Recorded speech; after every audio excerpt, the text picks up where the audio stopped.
Today is Thursday, May 11th. We are here with members of the Boston Public School Department. Today, we have discussion points around MBTA bus program, bus routing, I got a misprint here, walk zones, transporting charter students, homeless student transport, and food services, all related to dockets 0536 through 0538, orders for the fiscal year 18 operating budget, including annual appropriations for departmental operations, annual appropriation for the school department, and appropriation for other post-employment benefits, and dockets 0539 through 0543, capital budget appropriations, including loan orders and lease and purchase agreements. I'd like to remind everyone that this is a public hearing, broadcast on both RCN Channel 82 and Comcast Channel 8. I'd ask everyone in the chamber to silence any electronic devices. At the conclusion of BPS presentation and questions and answers from my colleagues, we will take public testimony. We have a sign-in sheet to my left by the door. We ask that you state your name, affiliation, and residence. I would also like to mention that I have a document from one of my colleagues who can't be here today that I'm going to read into the record. Dear Councilor Siomo, I am incredibly disappointed that I have a conflict in my schedule that will not allow me to attend the Boston Public Schools hearing. I will review the tape and submit my comments and issues with the Boston Public Schools. As you are aware, transportation is an issue that I have focused on for 3 budget cycles. The MBTA bus program, bus routing, walk zones, transporting charter students, homeless student transport, food services are all programs that need to be addressed as well. Respectfully, Councilor Tim McCarthy, District 5. I'd like to recognize that I've been joined by Councilor Ayanna Presley to my right, and I believe Councilor Nisa Sabi George is coming to my left. With that, I will turn it over to John Eleanor for your presentation. Thank you. Happy to be here. I'm John Hanlon, Chief of Operations for Boston Public Schools. I'll allow my colleagues up here to introduce themselves briefly as well. Laura Benavides, Executive Director of Food and Nutrition Services for Boston Public Schools. Thank you. Thank you. As mentioned before, we're all very excited to be here. We're not here alone. I'm very proud of the 7 departments I represent and the nearly 2,000 people that work within those departments. Those departments being Transportation, the Office of Informational Instruction Technology, Food Nutrition Services, Facilities Management, Planning and Engineering, Safety, and General Operations. And many people from those departments are here in order to answer questions that might come up that perhaps we're not able to answer. So just calling those folks out right now. We have Kim Pelletreau, who's Executive Director of Safety Services. We have Mark McDonald and Deb Venturcelli from Food Nutrition Services. Mark Racine, the head of the Office of Informational Instruction Technology. We have Mike Hughes and Del Stanislaus and Peter Crossan from Transportation. Sam DePina, Operational Superintendent. David Bloom from Finance. And Will Eager, Strategic Project Manager. Thank you all very much for being here. And the last thing I'll say before we kick in is we're very, very proud of the momentum that we've built over the last year. I've stepped into this role last summer, and I'm really excited about the direction that we're taking all of these departments. I believe, and I've mentioned this to all the department heads who work with me every day, that we're on the brink of transformational change within the district. And we hope to be able to present some of that encouragement to the council today. Moving on, the agenda touches on some of the matters that you mentioned in your... Oh, there we go. You have to turn these things on first, apparently. The agenda touches on a few of the items that you mentioned, Councilor Siomo, when we get into the details in the slides. We'll start with BPS Transportation by doing an overview of the department and then followed by a deeper dive into the FY18 budget request. Laura Benavides, Executive Director of Food Nutrition Services, will walk us through an overview of that department. And then for the councilor's benefit, we have lengthy appendices on both Transportation and Food Nutrition Services. We're happy to answer any questions that come up due to slides in the appendix. Great. Okay. For Transportation, As you can see here, ridership has decreased over time, due largely to the move toward home-based assignment a few years ago. In addition to that, around that same time frame, we started allowing 7th and 8th graders to ride to school on the MBTA rather than taking yellow bus. Those two moves have led to a dramatic decrease in the number of riders over time.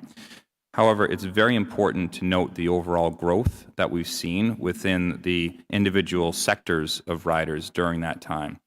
As you can see here, the charter sector has grown by more than 50%.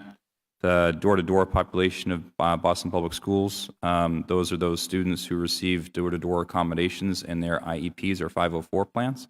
That's grown by nearly 40%. And BPS corner percentages have dropped quite a bit, as you can see. But when the other sectors have grown, it's very hard to actually reduce the number of routes or reduce costs. And that's one of the realities that we're dealing with here. And the number of routes has actually stayed relatively flat in recent years, allowing costs to go up, although ridership has gone down. The next slide, as mentioned, costs have gone up despite a decrease in riders, and here's another reason why. As you can see with this chart, if you look to the far bottom left of the graph, roughly 1% of our students account for 10% of our total costs.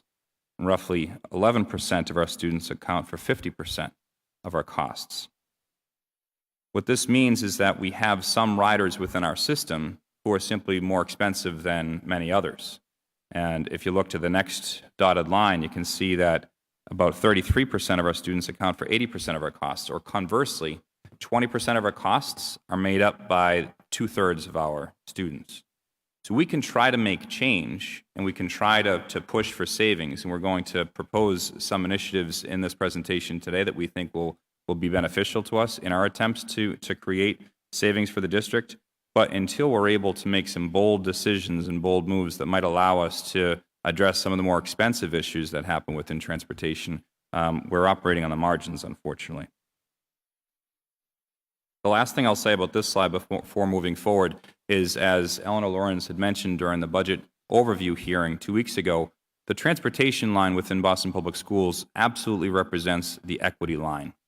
We in Boston Public Schools have a dramatic level of school choice that we believe wholeheartedly in. We have one of the highest rates of special education assignment in the country. We also have 2 different assignment systems that are in operation right now because we continue to operate under a grandfathering system with our old transportation or school assignment plan. We understand that there are specialized programs in locations around the city that are relatively remote, and yet we need to send our students there. So by all means, transportation is our vehicle to achieve equity so that students across the district can have access to the same level of education no matter what their needs might be. Moving on, here's a deeper look at how ridership and costs relate to one another. On the left-hand side, you can see our number of transported students per category. And on the right-hand side, you can see the percentage of total costs that those students represent. And just to call out a few things here, the BPS corner-to-corner students, those are those students who are picked up at typical bus stops on street corners. They're about 36% of our riders and 36% of our costs. Whereas BPS door-to-door students are 11% of our riders, but almost 40% of our total costs. Similarly, charter school students are 11% of our riders and 13% of our costs.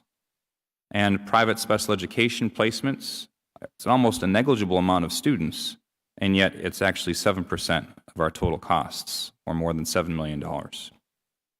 Conversely, to highlight one that goes in the opposite direction, so to speak, our BPS MBTA students represent 36% of our total for transported students, but only 4% of our total costs.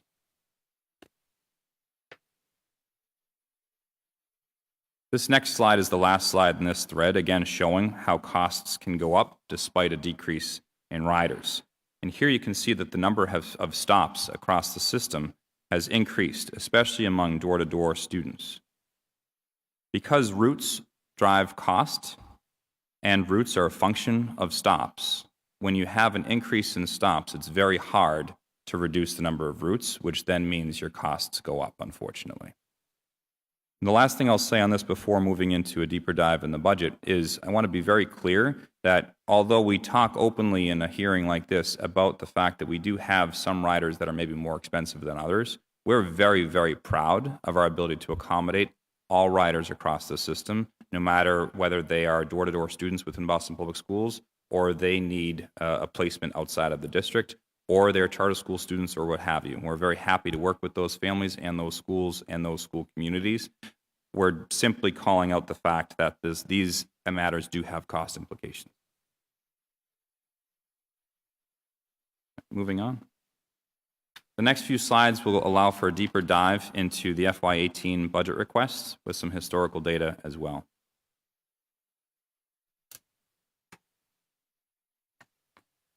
You've heard much of this before. The Boston Public Schools transportation budget is one of the highest in the nation in terms of per pupil spending. It represents about 10% of the district budget. In fact, our request this year of $116 million is almost exactly 10% of the total district budget request. Because of these facts, people often assume that the budget is too high. People often assume that there is waste in the system, that there's got to be a way to be able to reduce costs. And we believe that there are ways to reduce costs that we're going to talk about later, but I want to come back to some of the points that we raised before, that because of the fact that we do have an extremely high level of school choice, and because of the fact that we have a high level of special education placement and private out-of-school placement, because of state laws that require us to provide transportation for charter schools and private parochial schools, and I could go on and on. It's very easy then to imagine that, you know what, it is a high percentage of our district budget, but there are a lot of factors there beyond our control. That said, as I'll talk about later, there are some things within our control that we're going to try to tackle head on, that we can try to be bold about, that hopefully will bring about change. This next slide here, I just want to take some time to orient you to this. This shows that our FY18 budget represents an $8 million increase over FY17, and it represents some of the changes that happen along the way from last year's budget to now, so that the council can see how we're getting to a $116 million request. A few things that I'll call out there. Last year, our budget was $108 million. Unfortunately, before the close of FY16, there were about $1.6 million in cost that were actually added to our expenditures for the year. And so our starting point, in a way, at that point went up to 109.6. There were some savings that were not achieved. As has been discussed in this chamber before, the district had proposed a $10 million savings last year, which we unfortunately found to be a little too aggressive, quite frankly. We were very proud of the fact that we were able to save about $4.5 million, if not more, through key initiatives like stop reduction and working closely with our contractor to reduce support budgets, and then also looking at issues like efficiency rates of buses, walk-to-stop distances, and other matters. Unfortunately, though, some of those efforts then went in the opposite direction. For example, at one point, we had saved about $4.5 million just on, if not $5 million, just on trip reductions alone, in terms of reducing the number of trips in the system. But unfortunately, over time, trips had to be added back into the system due to private out-of-school special education placement, or some of our routes weren't performing as well as would like, so because of service reasons, we then had to add trips onto the system. That then took down the number of savings, the amount of savings that we're able to achieve. However, as we'll talk about later, we are now thinking of this $10 million goal as a 2-year plan. We were able to, as I said before, achieve roughly half of that in FY17, and we look forward to achieving the remainder in FY18. The next bar, the unanticipated costs, I just want to call out a few things there. Again, some of these things were beyond our control. Certainly, we had overruns within the yellow bus hours of service. However, we also had an overage in health insurance that was unplanned for due to negotiations with health insurance companies at that time, where our costs unfortunately skyrocketed. We also had an increase in the cost of transporting those students who are homeless or in transition due to the change in legislation last December for McKinney-Vento that requires us to now provide the same level of transportation service to students over the course of a whole school year, rather than just for 90 days after their placement out of the system. That led to more than $1 million in increased costs. We also had an increase in fuel costs of more than $700,000. The next bar represents annual cost increases for FY18, and essentially that amounts to just maintenance costs. It's the cost of doing business and the fact that those costs are going up. A few things to call out there. Some of that is the inflation in our TransDev contract. That's the operator for our yellow bus service. That's an expected 5% increase in MBTA pass costs. That's a driver wage increase of about $500,000. As you can see, just through the cost of doing business, our budget, like all budgets, will go up at some level every year due to maintenance. The green bar represents expected savings, which I'll talk about in a little bit, that we're very confident that we'll be able to achieve this year. And again, that leaves us with the roughly $116 million total cost for our FY18 budget. I won't spend much time on this next slide, but wanted to call out just a couple things here. This is simply a breakdown of our FY18 budget. And as you can see, about 80% of the budget is spent on the yellow bus service. The remainder is on MBTA passes, vehicle purchasing, some admin costs, and central office expenses. Within the 80% that's spent on yellow bus service, you can also see that the majority of that, or about half of our total cost, is on driver wages and benefits.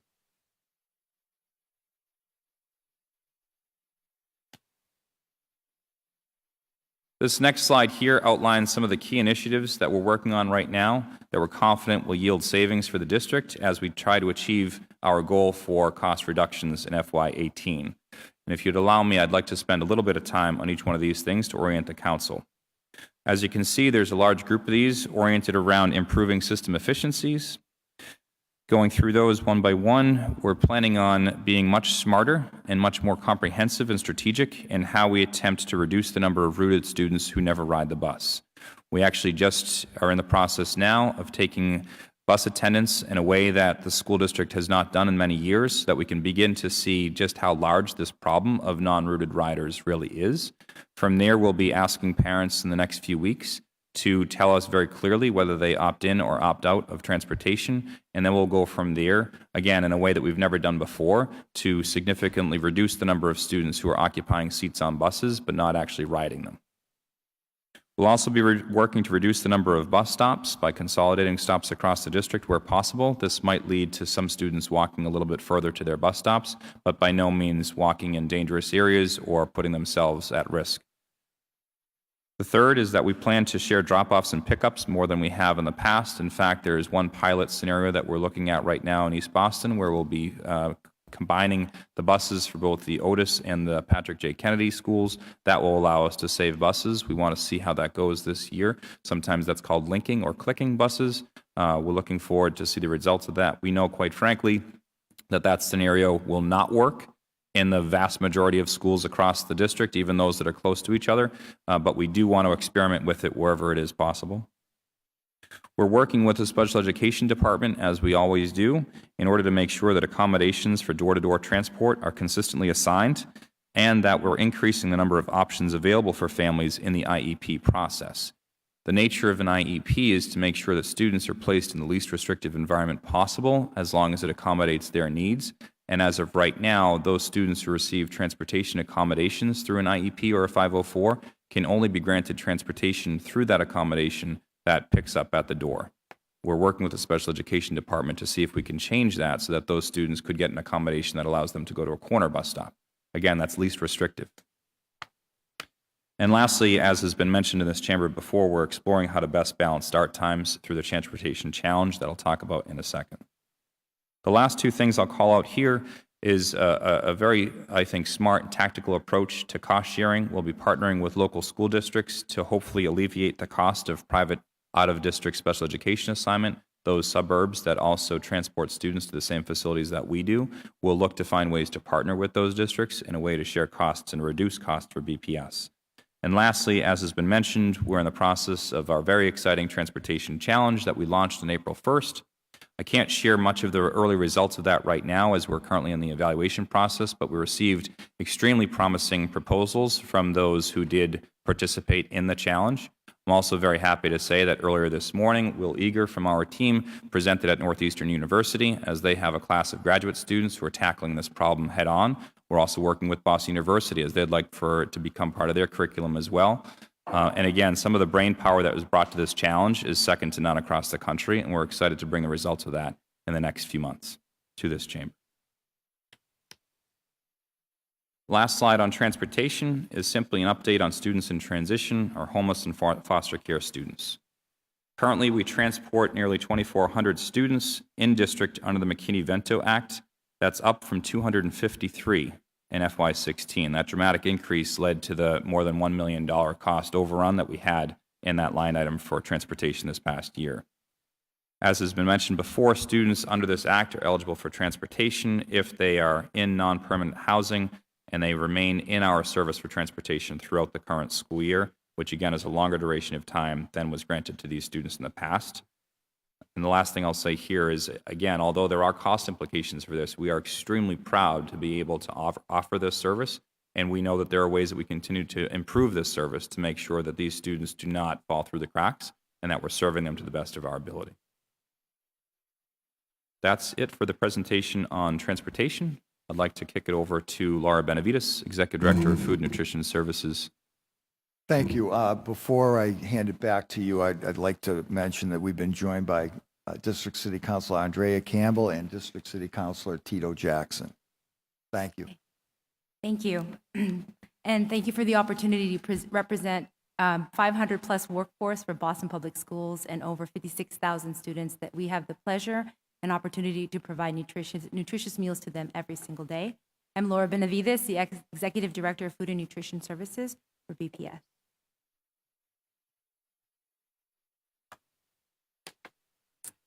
So over the last decade, the Office of Food and Nutrition Services in BPS has struggled to operate on budget.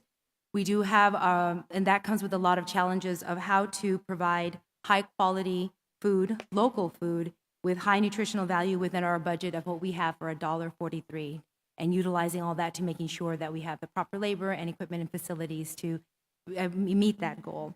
Some of the key things we do consider is we are a community eligibility provision district, which does allow our students to eat, and they qualify to eat at no cost across all of our schools within the district.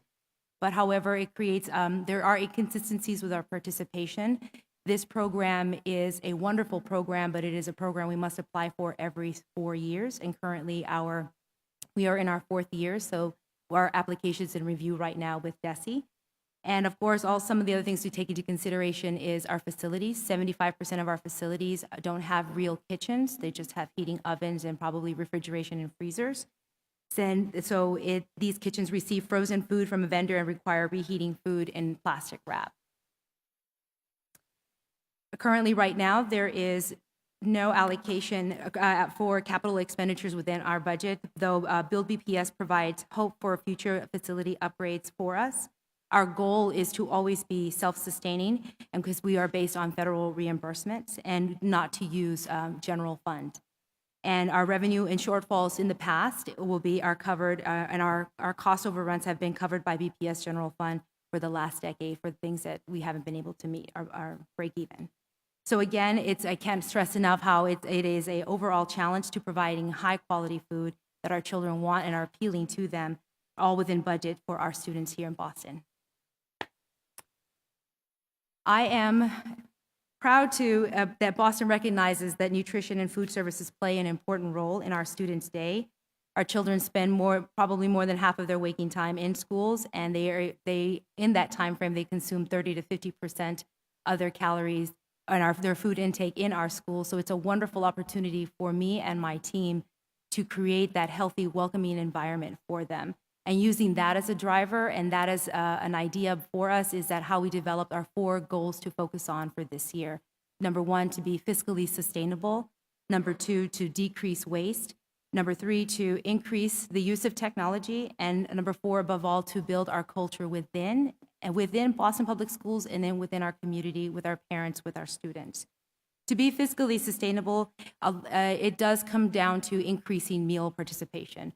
Our revenue is built on every meal that we serve to our students, but with that meal comes a lot of work in making sure that it is appealing. The food is of good quality, of excellent quality, that the presentation is there, that the customer service there. our children eat with their eyes, as we do as adults. So it's an opportunity to see how can we meet that gap of making sure that we are accommodating to what their needs are, because that's how we are measured by we're increasing our meal participation.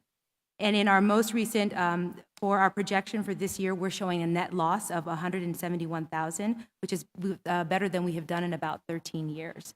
So there is a slide in there that talks about that. We'll get more into depth, but I want to make sure that with the focus of these 4 goals, that's some of the end results that we're seeing. In decreasing waste, it's about implementing more accurate production forecasts, and which resulted for us in decreasing over-ordering by 5%.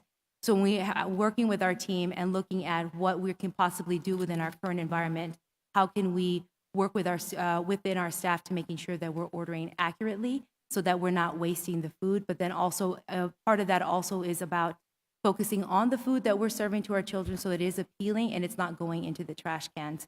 We always say in food services, we want healthy kids, not healthy trash cans. Increasing technology is utilizing measurable data to track progress and improve processes. For the first time this year, all of our schools are submitting monthly inventories, which again, we use that information to see where we are at where each school is at, and we want to make sure that our staff is felt like and treated as small business owners, because each cafeteria belongs to them. So by providing them information of what their food cost is, what their labor costs are, what their inventory levels are, and giving them information of what we can do to help control that, giving them that autonomy and that information we've seen a decrease in 8% in our inventory levels. So, but above all, building our culture is important, and it's important to me because it represents, again, how we are viewed within Boston Public Schools and out in the community. And it's an opportunity for me, as when I go out and I visit schools, it's recognizing all of our staff, that all the hard work that they've done. In the past year, we ended up serving 11.5 million meals, and I always say to the team, I didn't do that. The central office didn't do that. The workforce out in the field did that. They were the ones making sure that the food is ordered, the food is served, the food is prepared, it's served, and they're making sure that a child is not going without anything. So that's about employee recognition, and also giving them the tools such as professional standards so that they are able to have training and information to be able to answer questions of things that are happening in food services in regards to regulations or target 2 sodium levels, so providing that information so they are well informed for their students and their community. And again, part of that is also building our relationships with our students, our parents, and our school staff, because we want to be viewed as an integral part of the school day. This slide shows our budget from a few years ago, from FY 2015 to where we're at for our FY 18 proposed. So you'll see there are some significant differences from when we finished in FY 15, being a deficit of $1.1 million to where our actuals for our projection as of our forecast and plan projection as of March, we are closer to the break-even point by $171,000.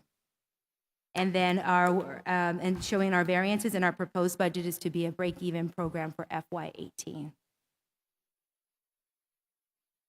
If our operating budget is again built and based upon estimated number of reimbursable meals served, and our goal is to cover all of our costs by reimbursement.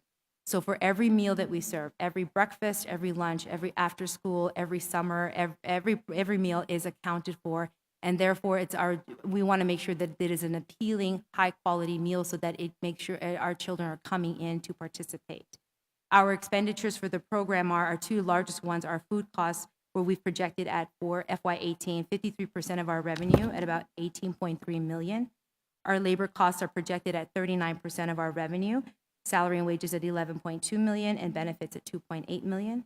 All other expenses are 8% of our revenue, and all other expenses include repair, maintenance, and purchase of equipment, our facility charges for utility and trash disposal, and other paper goods, small equipment. It might not they vary, but all of these it's important for us to making sure that we are continuously improving our program. And there are no staff reductions planned for FY 18. However, as we have the opportunity to look at for the future of what we want to be able to do, some of the things that we are focused on, and we've noted as we've focused on our 4 goals, one being increasing of technology, we have noticed that we do have a dated system. When we did an inventory of all of our hardware and our software, we found 99% of our hardware is out of warranty. So one of the things that we want to focus on as we continue to build this program to be robust, to know that we have to be able to provide at a moment's notice profit and loss statements for our small business owners, our food services managers. It's an opportunity to look at getting into a new enterprise application point of sale for next school year. So that is an investment that we want to look at. Our existing contract expires in June of 2018, and we are projecting its expenses to be at about 1% of our revenue.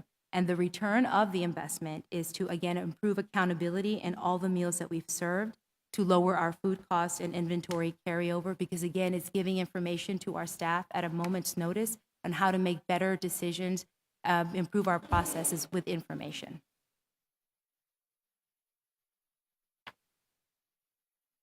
The next slide shows our students served by meal type. We have 3 major programs that we provide services for: the breakfast, the lunch, and the after-school program.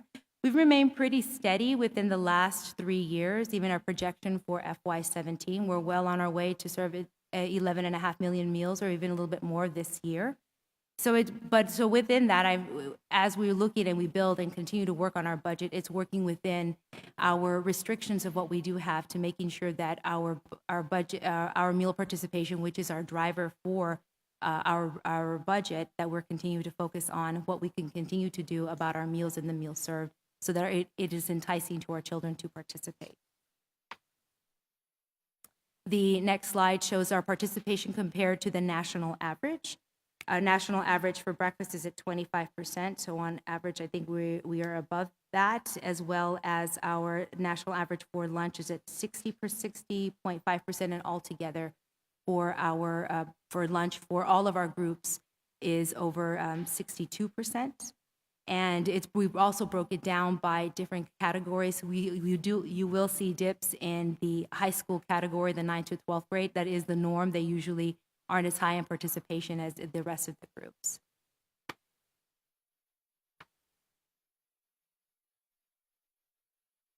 So for food and nutrition services, it presents a lot of growth and opportunity for the 17-18 school year. We will continue to work on our fiscal accountability, again, because we are a budget that is based on revenue based off of meals served. So we always want to be accountable for every meal and count every meal we do provide. Another thing is, as we build our culture internally and externally, it's enhancing our working relationships with partners to generate funding and our participation in school meals. We've worked with and we'll currently working with and will continue to work with the EOS Foundation, focusing on breakfast in the classroom and those opportunities. The Shaw Family Foundation, which is a wonderful new foundation that's working with food and nutrition services and changing our opportunities currently on how we can continue to provide better meals for our students. And the Boston School Food Advisory Council, which provides student and parent feedback on our initiatives and how we can further strengthen those relationships. We'll continue to focus on data development and training, and of course, our technology upgrades.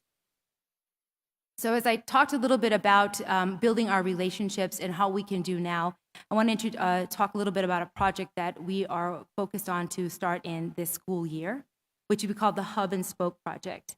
As I've gone out to schools and visited and looked at schools that serve the satellite meals, schools that serve the prep meals, we try to do what we can to be as equitable as possible, but when you have the opportunity to have all the ingredients put together versus when you receive a meal in a little package that's heated and served to you, it's not the same. When you go into a cafeteria, which I invite everybody to come, I would be more than happy to host you at any school, anytime. I think it's an opportunity when you go out and you see, when you're at a cafeteria where they're preparing the meals, you get the aesthetic. You walk into the cafeteria, you can smell the food, you can hear them preparing, you can hear the staff talking, getting ready for preparation, and when the kids are coming in through the line, it's an exciting time because they're going to get to eat. When you go to a satellite kitchen, you don't get those same aesthetics because you don't necessarily smell the food until you open up the packaging.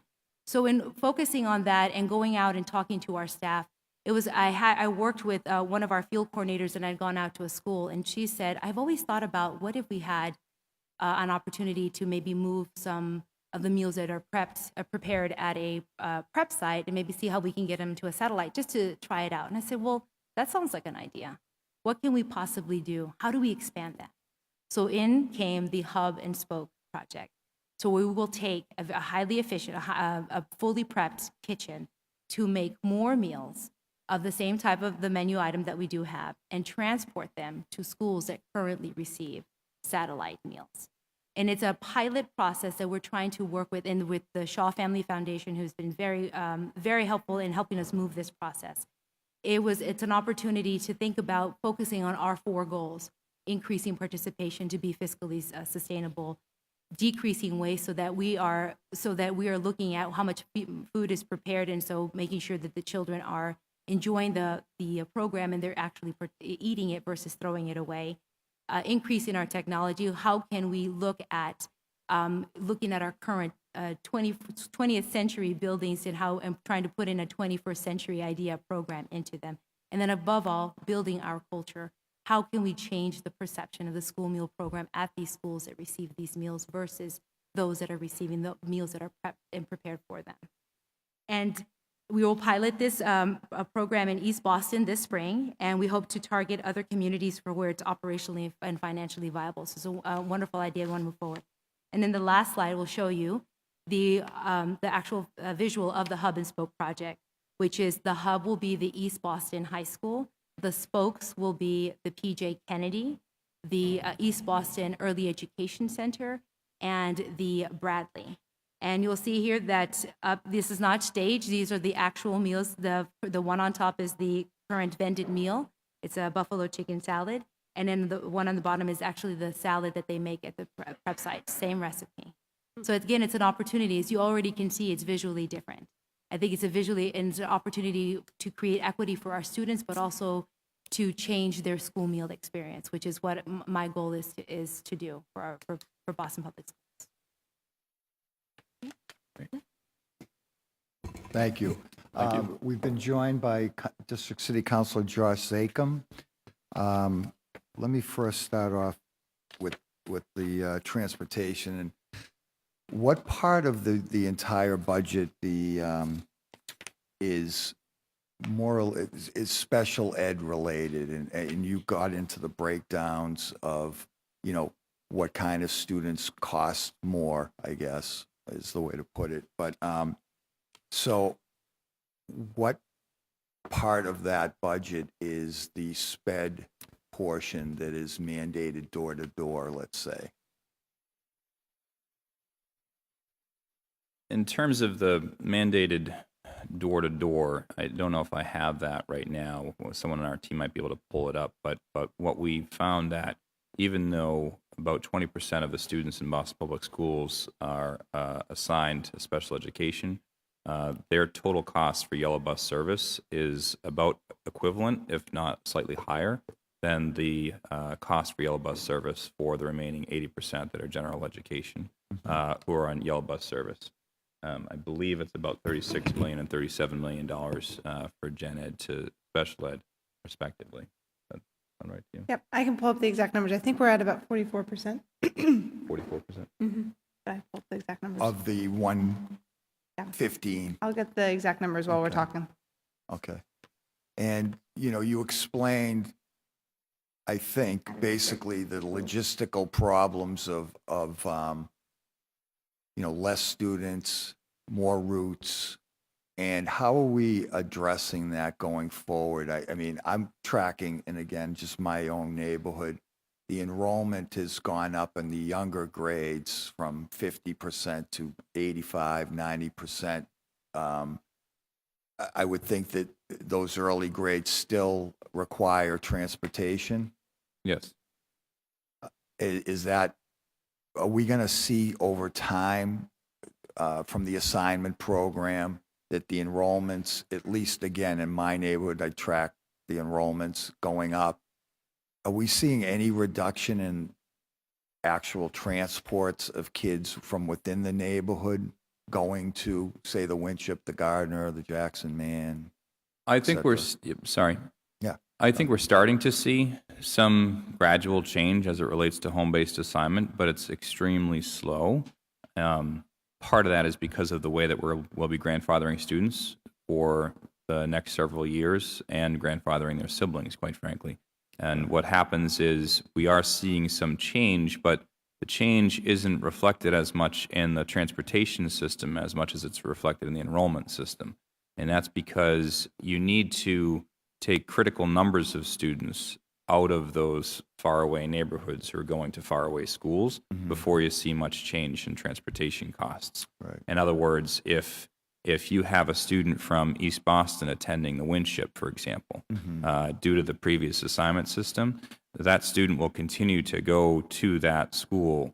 Now, younger students who are entering the system won't have the option anymore of going to the Winship from East Boston. Right. But the students who had will continue to have to drive them until they leave the system. And siblings. And siblings, correct. Right. So If the families choose to honor, have that accommodation. Right. Factoring all that in, since the assignment process, the new assignment process started about, well, next fall will be the 4th year, I believe, of the home-based system. I think this September will be the 4th year. So if you're a K to 5, do you project out in the next 3 years when the grandfathering of siblings are gone and, you know, hopefully more home-based, do you see a reduction in trips? We're hopeful that- that we will. It's hard to drill down into that specific number because of the other factors that are going on in combination with that. For example, as that number might be decreasing, the number of students from further away who are going to schools because of the previous assignment system, some of these other factors are going up, which is still leading to transport from, longer distances across the city. Right. We can try to track that down. Do we have that, I was just gonna, sorry, I was gonna answer the counselor's previous question. I apologize. I pulled up the numbers. So you had asked about special education and transportation budget. 37% is for BPS door-to-door. An additional 7% is for out-of-district special education placements. So that adds up to the 44 that I had mentioned. And then we have another 1 or 2%, which are door-to-door services for students attending charter schools. So talking about 55, 60 million of the, Yeah, maybe a if little you less, include the right? charter students, it would be about 45% of 116. Right, okay. All right, let me recognize Counselor Ayanna Presley.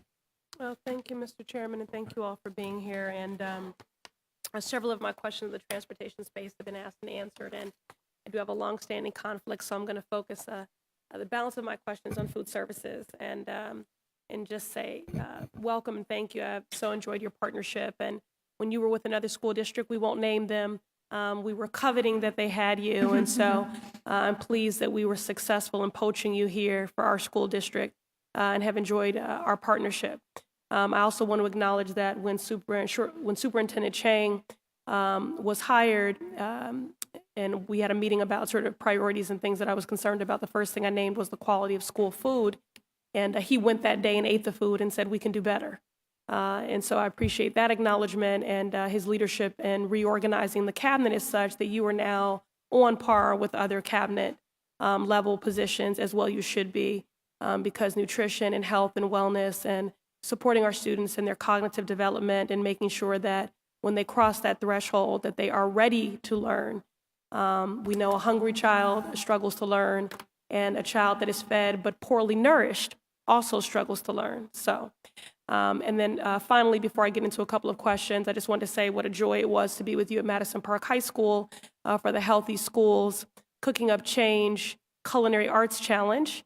And I'm very pleased to see that we are bolstering our investments to build that pipeline and to support our students that have these talents and aspire to be a part of this industry. I don't know that I could make a meal on $1.45 meeting USDA requirements and make it look beautiful and palatable. There were 3 schools that participated: Boston Day and Evening Academy, Fenway High School, in Madison Park High School, and they won. So congratulations. Thank you. Okay. Thank you, Councilor Presley. I appreciate your support. Thank you. Very good. So I did just want to ask, in terms of the, if there's anything that you can share at this time around the new vendor and where we are in that process. And I wanted to better understand that contract. So how many years will that contract be? How many vendors were considered? And again, the amount of that contract. And as I've said in years past, that I trust that our criteria is something much more stringent than whoever puts in the lowest bid, but that we are looking and will ultimately select a vendor that is in alignment with our greater values and priorities when it comes to food services. And certainly that has everything to do with fresh and healthier food. Thank you. I appreciate the question. So this is in reference to the request for proposal for the vended meals contract that we have. Currently, we are in the silent period, so there's not much that I can share Okay. because we are in the evaluation period. Okay. What I can share, which is public information regarding what we've done and in reference to prepare for this request for proposal, is that our current contract with our current vendor ends August 31st, 2017. In preparing for the RFP, the last contract that we had encompassed all of our meals under one contract. For all the meals that were being served at satellite schools and part of our summer program and our after school was under one contract. So one of the changes that I went into was to separate the RFP into 3 different RFPs.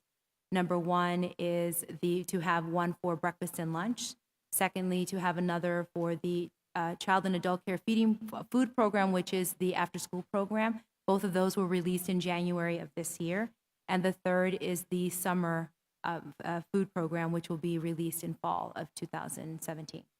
And part of that was to look at how we can create competition and also focus within the RFP is looking at creating partnerships with within Boston local businesses, thinking about focusing on local economies.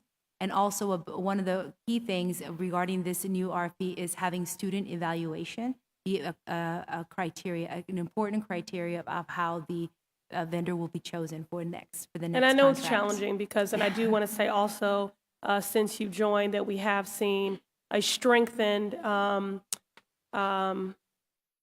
receptiveness to increasing the consumer participation in this process, students and parents. I've been at this taste testings, what the kids find most palatable and enjoyable often is not in alignment with what is, most healthy. They still tend to lean towards tater tots and, pizza days. Don't get mad for those of you that like tater tots.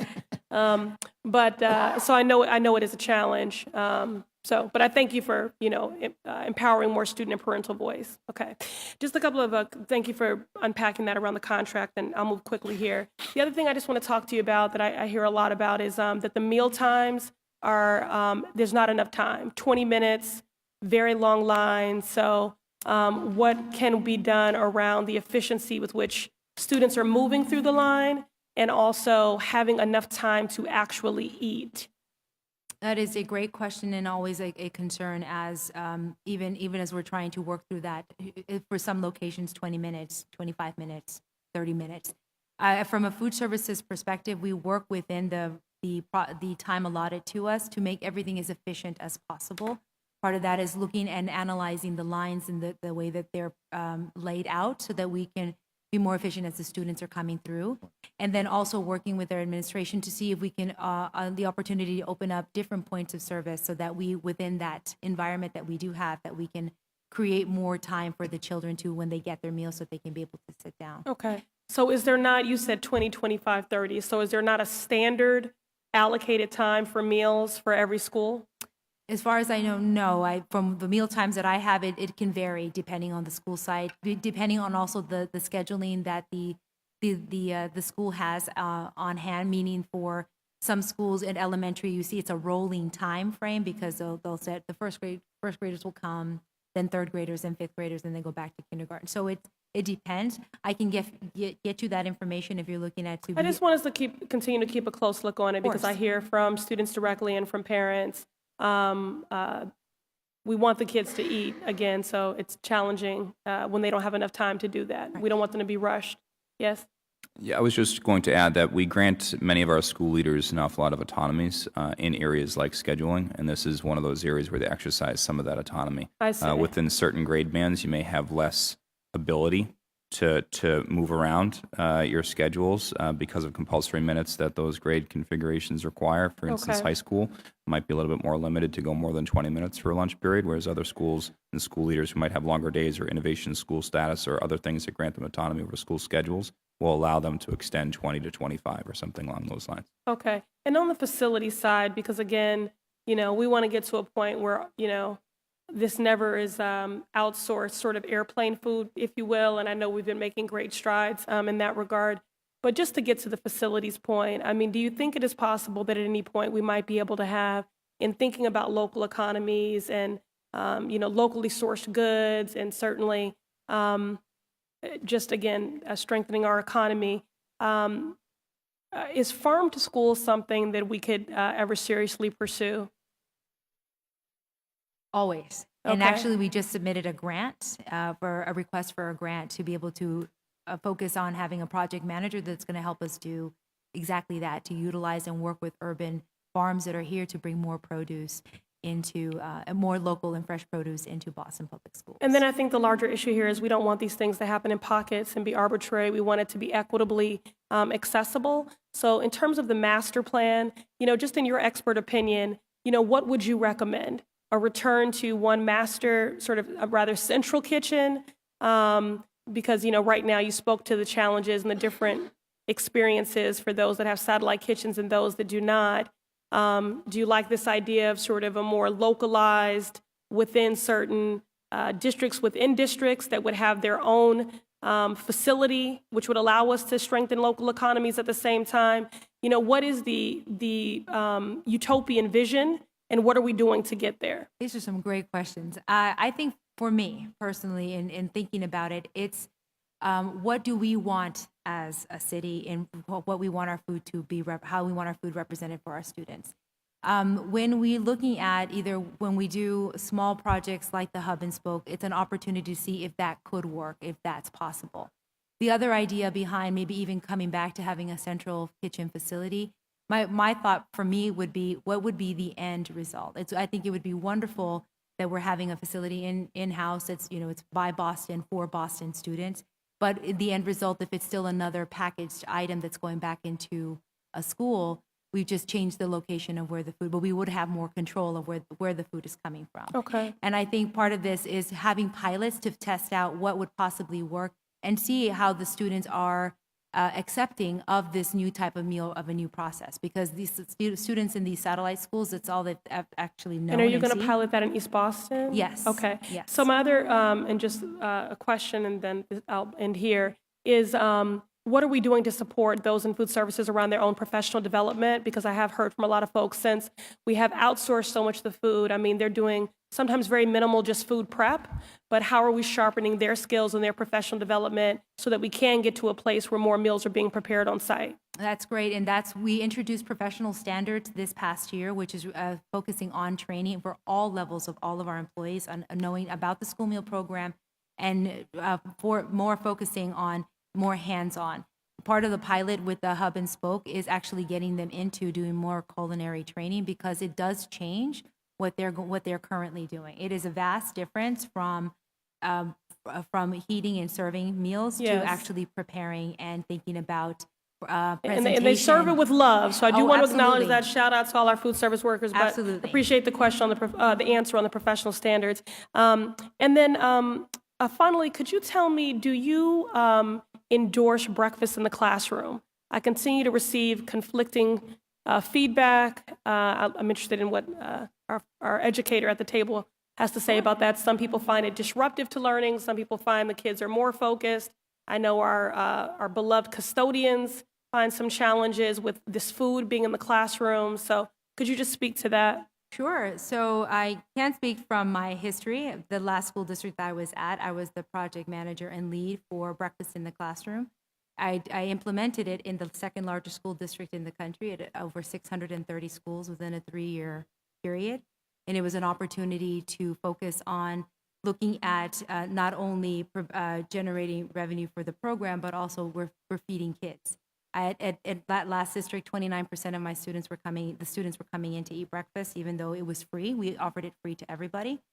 And so there was opportunities to see, well, So were they arriving late and missing breakfast, or? the information across the district that large, it was a very anecdotal. Was it? It could have been it's transportation. Parents were just dropping us off, or I wasn't really interested. It was a myriad of different reasons why they weren't participating. Okay. But to be able, as I saw, providing access. To me, it's about preparing a child, and I think sitting at the table with the superintendent's cabinet and to be able to talk about how we impact the student on a daily basis. It's an opportunity to get them ready to learn, is to make sure that they have a full stomach, because a hungry child is not going to be a learning child. Sure. And there's conflicting stats on what percentage of calories our kids are receiving at school as we think about those 1 in 4 families that are dealing with food insecurity. So I'd been saying 70%. I think you were saying 30 to 40. So what percentage of calories are kids consuming for their whole day at school? It can be anywhere between 30 to 50% of their food intake, not necessarily calorie, but their food intake Their could food be intake. at the school sites. Okay, and then could you just point out to me, just again, thank you, Mr. Chairman, for your indulgence here, because we do worry about in summer months, kids that will no longer be in school and able to get those 30 to 50%, of their food, input for the day. So is there somewhere in the presentation, and perhaps I missed it, that will explain so that we can promote to families during summer months that are struggling with food insecurity, how their children can still get those meals? We do participate in the summer program. My apologies, I did not touch on the summer program, which will start in July, and which we do continue to promote. We are actually working with partnerships to do more billboards on our buses and around the city. And we're more than happy to provide all information. I won't belabor it here, but if you would please get that information to my office so that we can make sure our families are aware. I Thank you. appreciate that. Thank you. Thank you. Counselor Asabi George. Thank you, Chairman, and thank you, Councilor Presley, for really raising some interesting points, and a few I just would like to follow up or follow through on. On the school lunchtime, there just isn't enough time for kids to eat and to do all the things that they need to do to have sort of a thoughtful time at lunch. Is there a national standard on how long kids should have for lunch? I try to look quickly, Google it, but I couldn't find anything specific. No, under the National School Lunch Program, there isn't anything that they provide to us as a standard. It goes on a district-by-district decision. What I can tell you in reference to for the school meal program, the information that we have as a regulation is that there must be at least 2 hours between a breakfast service and a lunch service. That's the only time frame that we do have. And are we hitting that, the 2 hours between breakfast and lunch? Because I know some schools, including my kids' school, depending on the grade that they were in, I don't think it's happening right now, that sometimes lunch is super early it's really in the morning, and they're, a later start school, so they're having breakfast later. I'd have to go back and look at, but it also may be that breakfast is also served very early, so it gives them that time frame. I don't want to speak without having the information in front of me. My apologies that I don't. But it depends on it depends on how when the school is defined as starting and when we have that specific period for breakfast, and then when we've defined it to have lunch. So no school is breaking that 2-hour rule. I can't say, I don't believe so, because we are a highly audible program, so we want to make sure that we have that taken care of. But if there is a concern, please provide. I'm more than happy to look at specific schools as well. I will, thank you. And Counselor, just in response to your first question there, we find that our meal participation rates are far above the national average, which, although it's not an indication fully of the fact that our students have more than enough time to eat, it's a good indication that the time that they have to eat is not turning them away, that's not deterring them from participating in the meals. We do find that we're, again, far above the national average there. We also monitor length of time within cafeterias or satellite kitchens to make sure that our students are not waiting in line for any inordinate amount of time, and if they ever are, then we try to find ways to add service lines or grab-and-go stations or other things that might accommodate them better. Right, I'm not certainly anecdotal, but my experience was when I was teaching, if I was teaching up to a lunch period, that sometimes my kids would be, miss, I've got to be at that door before the bell rings so that I can get to the cafeteria, so not to stand in an incredibly long line. The the schools that are now, all of our schools are basically going to convert over to extended learning time, longer day. It's going to become what we do. Is there an opportunity to extend lunch period considering that additional 40 minutes that we're adding to the school day? For extending the lunch period? Yeah. More, because I don't have that autonomy to, the opportunity Are to we make that allowing decision. schools or having that? Because there is some prescription to how schools use that additional 40 minutes. I wonder if any of that time could be used for making the lunch period longer. As of right now, from a food services perspective, we'd more than, if any school is interested to utilizing that time for lunch, but we're more than happy to work with them. If there is concerns regarding not necessarily the lunch service or children eating early and then not having something because their day has been extended, we do offer the after-school meal program that we actually received modifications so that we can actually serve that meal or that opportunity before school is over, so that so that the children have access to it and they're not going a longer period before they're able to. And I was just going to add that in the year leading up to the implementation of ELT for every school, they participated in a professional development planning period that involved teachers and members of their school site. So each principal led that process. There were support centrally, both outside experts and from the central office on scheduling. And I believe it was a really school leader-driven process to look at scheduling. But I'd be happy to put you in touch with or get some information from our scheduling experts, because we had focused mostly on the academic side in my conversations with them, and we could focus as well on the food side. Right. No, I think my understanding is most of the prescriptions and recommendations, both in sort of the Schedule A schools and now the later schools, the prescriptions have changed over time as we've added more ELT schools. But I don't know, and I don't recall, and perhaps it was included, that extending the lunch period or even adding a snack period, which I've heard from constituents some concerns about kids then will still have lunch period, say at 11:30, but if their school, or at noon, and if their school's going to 4:10, that there may be some dietary needs. And I think also kids need a little extra something to get them through sort of that last, 20% of the day, whatever it is. So adding perhaps a lunch time, or a snack time in the afternoon. Which we are exploring and offering to all of the schools that are having the extended learning time that we currently do for some schools that are interested in that. We will specifically have a after-school meal time literally after school that we have received the opportunity and the permission from DESE to have that little bit of a leeway because of this opportunity to provide more time for our students to learn. And then that $1.43 per kid that we're budgeted for lunch, does that include the after school, or is that an additional? The $1.43 is for the school lunch specifically. Specifically lunch. Right. And then what do we have for breakfast and what do we have for after school? For breakfast, it is 94 cents.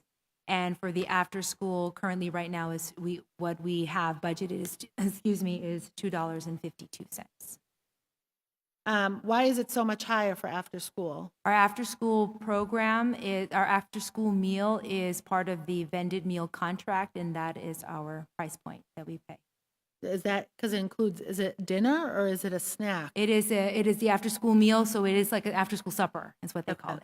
Okay.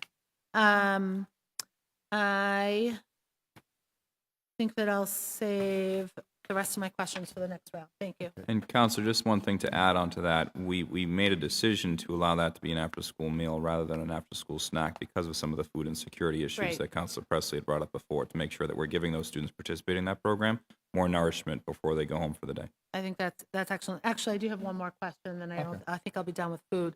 The East Boston pilot program, is that underway yet? We're starting it late this month. So Late we're this- trying it out. So we'll have like 3 weeks of it, or? Yes.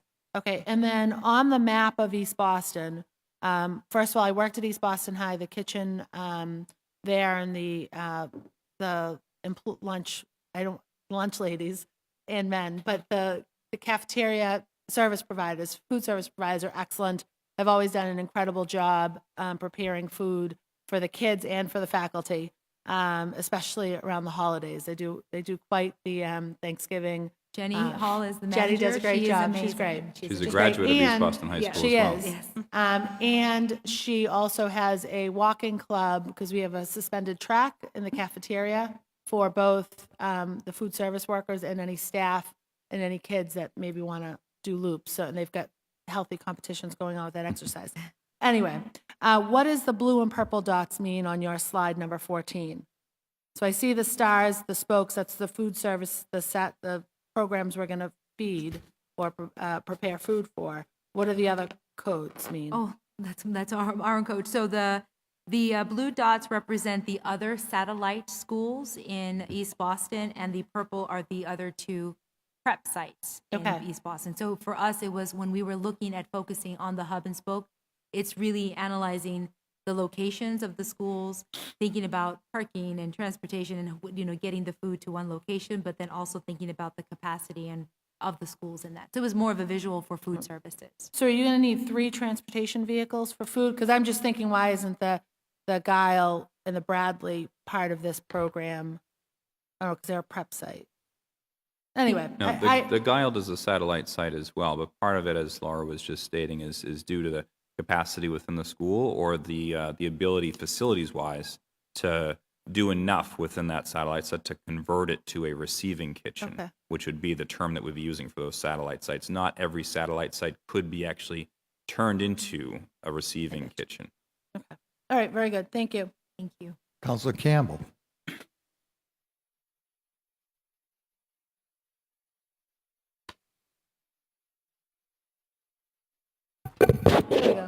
Here we go. Thank you, Counselor Siamo, and thank you guys for being here today. I think the bulk of my questions have to do with transportation.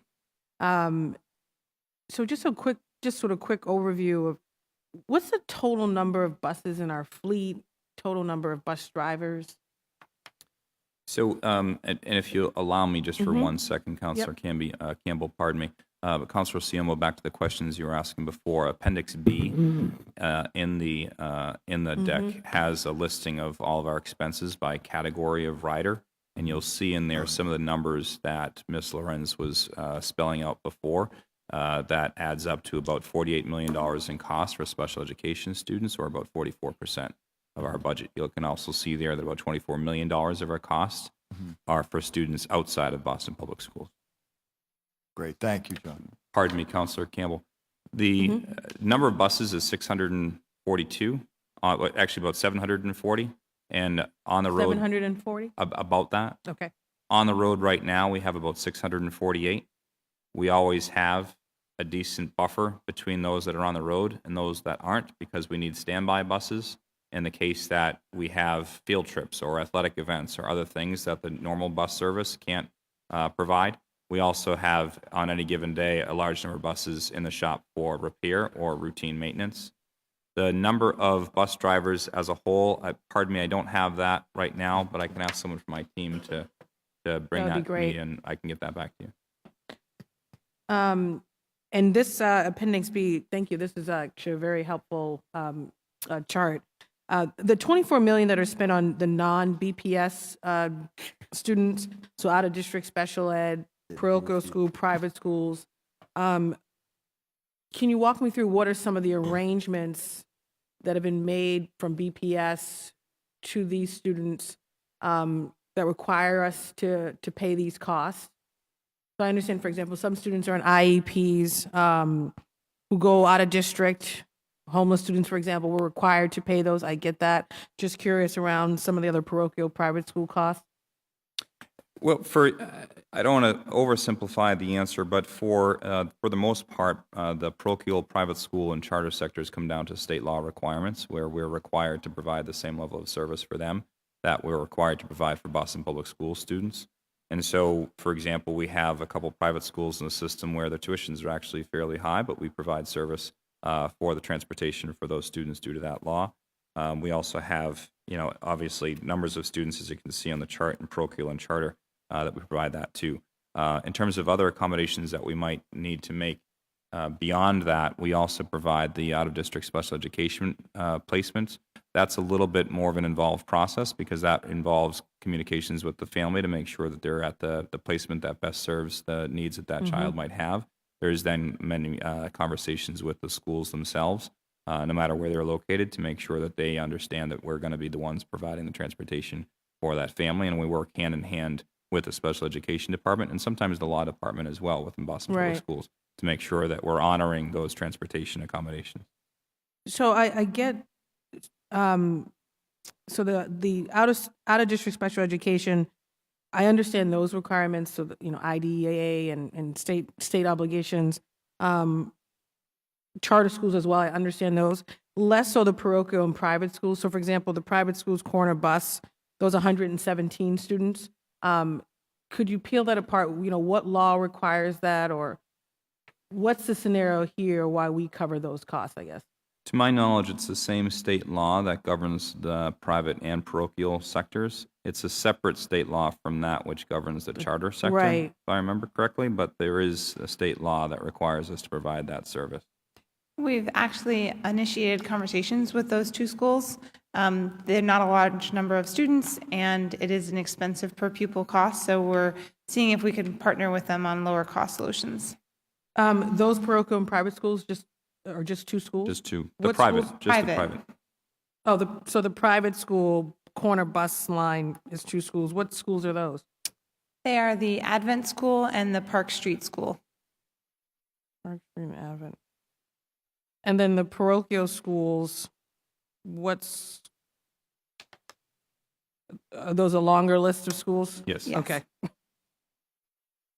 One thing we're looking to do with the parochial schools, though, and in fact, Will Eager and I will be meeting with the Archdiocese relatively soon, I believe, because we actually have, although a much larger number of students there, or a much larger number of schools there, we also have a number of schools that have routes with fewer than 10 students on them. So we're looking to work with those schools because those buses are dramatically expensive. And one of the last slides in the transportation appendix actually speaks to that, just speaks to how individual buses can cost us, or individual routes or trips can cost us $70,000, $80,000 simply because there's only a small number of students on there. The per student cost is about Right, $70,000, $80,000. So we're working with those schools to figure out, is there something that we can do where we can get those buses back for us and the school can find another way potentially, while still honoring the legal requirements involved, so that we're not transporting, say, 3 students to one of the Catholic schools in the city, for example. And of course, saving the transportation department Correct. money. That's very helpful. Total bus drivers? Are we still waiting? 800, I'm sorry. 800? Yes, sorry about that. Thank you. Can you remind me, the students who are taking the MBTA, what grade levels those are? 7 through 12, and in some schools, we have arrangements with those schools to offer it as optional for 6th graders as well.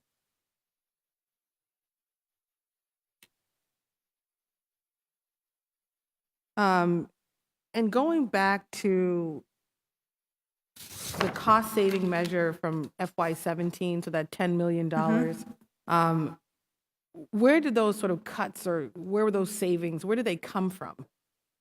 Sure. So as I was describing before, we achieved about half of those savings in FY17. Those savings are not reflected off of the bottom line from last year because there were other increasing costs or Right. maintenance The costs that overall we saw budget along went the up. way. But there were critical areas within the transportation system where we're able to find reductions. One, at the very beginning of the year, we had some success with was when reducing the number of trips in our system. We had at one point reduced 7% of the number of trips that we have. Putting it into raw numbers, we have about 3,000 to 3,200 trips per day, and we had reduced that by about 7% early on in the year, which, although that's a small number, that amounts to roughly $5 million potentially over the course of the year. You reduced it by, say that again, I missed that. By 7%. Unfortunately, due to some factors that were beyond our control and probably some factors that were within our control, we ended up with a reduction of only about 3% of trips over the course of the year. And that's largely because there were additions to private out-of-district special education that came to us during the year, or there were service problems that we had to address by what we call splitting routes, which essentially means you're adding trips to the system, and some other factors that then aid into that initial amount of savings. We also worked with our contractor, Transdev. We worked very closely with them, and we were able to find roughly $2 million in projected savings there, again, at the beginning of the year. And unfortunately, there were some issues that came up during the year that fall under their contract, things like vehicle insurance and health insurance that spiked in an unanticipated way that unfortunately ate into those savings as well. And just turning to the page 10 or slide 10, the budget breakdown by cost categories. Yes. Did these all go up from FY17? You mean in our FY18 budget, have they all gone up? Right, from FY17. I believe so. That's a good question.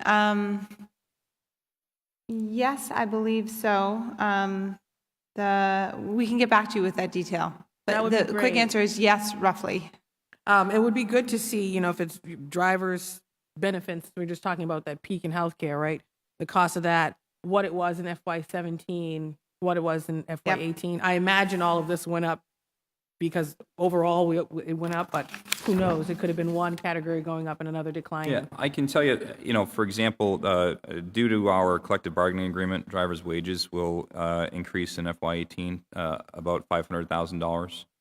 I expect that overall drivers' benefits might increase, although it's worth noting that during the year, although health insurance was one of the areas where we were hit hard with an unanticipated rise in costs, we're actually able to negotiate with the health insurance providers through Transdev about halfway through the year to get a more favorable package for our bus drivers in a lot of ways, and that actually led to some savings halfway through the year that we'll continue to realize in FY18 as well. So there could be a chance that overall driver benefits line could go down in total cost, but it will be pretty close. We also saw an increase in fuel expenses over the course of FY17 that we're not anticipating right now in FY18. And You yeah, saw an increase in fuel expenses from last year? Yes. Okay. That's interesting. I mean, only reason I asked that is because we had the fire department, for example, budget hearing, and I was shocked to see that their maintenance and everything of their fleet and fuel went down, their overall budget there went down by hundreds of thousands of dollars. And the number one thing they point to was the reduction in fuel costs. So we might need BPS to call the fire department. It could We might be, save $200,000. yeah, it could be a symptom of the amount of mileage or hours that the buses are on the road. That may have led to that, but we saw an overrun of about $700,000 in fuel expenses in FY17. Did you want to That's add anything else? interesting. Okay. A lot of your fuel costs are diesel, correct? Correct, although the recent fuel bus diesel purchases have all been propane-powered buses. Wouldn't fire be diesel too? Wouldn't fire be diesel? A lot of them, but Yeah, that'd be interesting just to see. I mean, that was the number one thing they pointed to as to why that sort of category of the fleet and the trucks and the engines went down was because of fuel costs going down. So yeah, I'd love to see a further sort of breakdown of Yep, this we slide. can get that. It's very helpful too, by the way. Thank And then my last sort of questions are sort of big picture. Otherwise, I think we'll be having these same conversations every year. You know, I would love to know what, to have a safe, reliable, efficient transportation system for BPS, given the number of students we have, understanding that that population is sort of declining in some years, but most overall BPS is going down. What it would sort of what that would cost us, because I think we did the cost saving measure in FY17, but what's our overall goal? Like, where are we heading to? So, for example, to have a safe, reliable transportation system, would $80 million get us that? Would $70 million get us that? $50 million? What options are we looking at to determine what those numbers could be? And then what is the plan to get to that? Because I feel as though every year we'll come back and it'll just keep going up. And I'm not sure that we're actually looking at all the options that might be out there to make it go down. So I'd be curious to know, are there any conversations about how BPS can do this and set a target that would give us a safe, reliable system and then work towards that? If it's okay for me to say, I think that we have. You can say whatever you like. Thank you. I think that we have a safe, reliable system right now. It's very, very safe. It's not always as reliable as I'd like it to be. I'll be frank about that. But I think in general, we have a safe, reliable system. And we're constantly trying to find ways to make it safer and more reliable, both in terms of how we work with schools around bus stop safety or dismissal or arrival practices to make sure that those are administered safely. We work with our drivers and make sure that they have training on a yearly basis to make sure that our driving is safe at all times. And we're constantly looking at our routes to fine-tune any problems in the system to make sure that they can become more reliable. The transportation challenge that we're in the midst of right now, we're hoping will yield benefits, particularly in FY19, but probably some in FY18 as well, to allow our routes to be more efficient. The more efficient those routes become, the more we save, but also the more reliable those routes become as well. So we're hoping to get some benefits from that project that will allow us to both save money and allow the system to become more reliable. So there actually could be a way, Counselor, where we get more safe and more reliable, but not at a much higher cost. So, Otherwise, it's hard for me to answer that. Yep. So my question is, do we envision then, if we see our system as safe and reliable, and I will tell you I have a few parents who would disagree with that because they've had some unpleasant experiences. So do we envision that in our budget for transportation will always be at $100 million or somewhere in that ballpark? And it is a waste of time for us to keep coming back to these budget hearings, expecting it to go down over time, for us to continue to do these efficiency measures, all of these innovative tools that you guys are developing, and expect it to go down to, say, $80 million, $70 million? Or should we just accept that our budget's going to be somewhere in the $100 million range? I don't think we should accept that. I do hope this is a good use of our time, and I'll say that John and my teams have been working incredibly closely and collaboratively together for almost a year now to try to tackle this problem from every angle we can.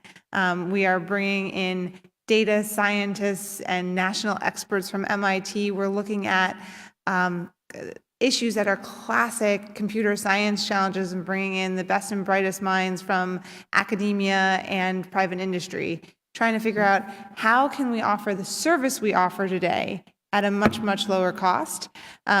We wouldn't be spending this much of our time on it if we weren't hopeful that we could make a significant change in the number of stops, routes, and buses that are needed to provide the same amount of transportation in the future that we provide today. Our optimism remains, but we need a little more information from all these efforts that we have to make any kind of commitment of how far we can go. Do you want to add anything to that, John? Yeah, I think Eleanor actually stated it very well and very succinctly. There are, as mentioned before, a number of factors that are beyond our control. The more we find ways to bring those under our control, whether it's through state law or other bold policy moves, the more hope that we can have to actually put a significant dent into the transportation budget. Failing that, as I said before, we're operating in the margins a little bit. We're operating in the margins with some incredibly smart, talented people right now that we think will allow us to really make some impact on the budget. But without some bold moves down the road, it's going to be hard for us to envision a world where it does get back down to 80 million. The other thing that I'll point out for those of you who've been around the system for a long time now, you'll know that our transportation costs have increased over time. Part of the jump that we had in our transportation costs a few years ago is the change in contract provider. We had a previous contract provider who had a cap in costs that the city could absorb. Anything beyond that, the contractor had to absorb 100%. So depending on the contract that we have, there are also some costs there. Who was that? Just curious, and I'm done. He's looking at me. We had First Student before and had gone to Transdev, but we believe that First Student may have operated at a loss, quite frankly. And that's just something that can be a little bit misleading when you look at the historical costs for transportation. Thank you, guys. Thank you, Councilor Siamo. Let me acknowledge that we've been joined by Councilor Frank Baker and Councilor Matt O'Malley. Councilor Jackson. Mr. Chair, and I want to thank Councilor Campbell for her line of questioning. I kind of wanted to I want to try to get through both of these, but on the student transportation side, we were promised a $10 million savings last year. What was the savings last year? So over the course of the year, we saved about $7 million at one time in the year, but unfortunately, much of that savings was eroded due to factors that I've mentioned before. As also mentioned, we did not expect that savings to come off of the bottom line. We expected to have savings during the year that we knew were going to be offset by maintenance cost increases, but we were hopeful that we would reach that goal, and we did not. We're looking at it right now as a 2-year goal that we're confident that we'll reach over a 2-year stretch of Okay, time. but we didn't speak about a 2-year goal last year. So we spoke about you came to this body and told us that you were going to save $10 million. Did we save $10 million last year? No. Did we save anything last year in terms of net bottom line? Yes, we knew our costs were going up. We have new driver's contracts, we have no fuel. The proposal we had last year was to save $10 million off of the rising costs as part of inflation and contractual agreements. Okay, so can we speak in numbers? Yes. Well, because this is the issue. So we have the folks here who are fretting over $100,000 overrun on her budget, and we're talking about a $10 million overspend, essentially, because we were guaranteed. And I would love to have given a $10 million to the food, and maybe more people would eat it, right? So I guess it's kind of interesting and ironic that we're actually having these conversations together. And we're now. Is there a $3 million increase in transportation asked this year? The increase in the budget year over year is $7.9 million. Okay, so in terms of the basic addition and subtraction, so we were promised a $10 million decrease last year, and we're here having a conversation about a $7.9 million increase. Can you help me understand that? I would respectfully distinguish between things, as John has said, that are outside of our control and that are inside of our control. There are a lot of aspects of operating. We've had a significant increase in our students who receive door-to-door transportation. Over half of that is due to the growth of the students who we're serving who have autism. We've had increase in our number of charter seats, of out-of-district placements, contractual agreements with our drivers, increasing healthcare and fuel costs. What we're trying to do as a team is take the things that are within our control and offer the same service to our students at a lower cost.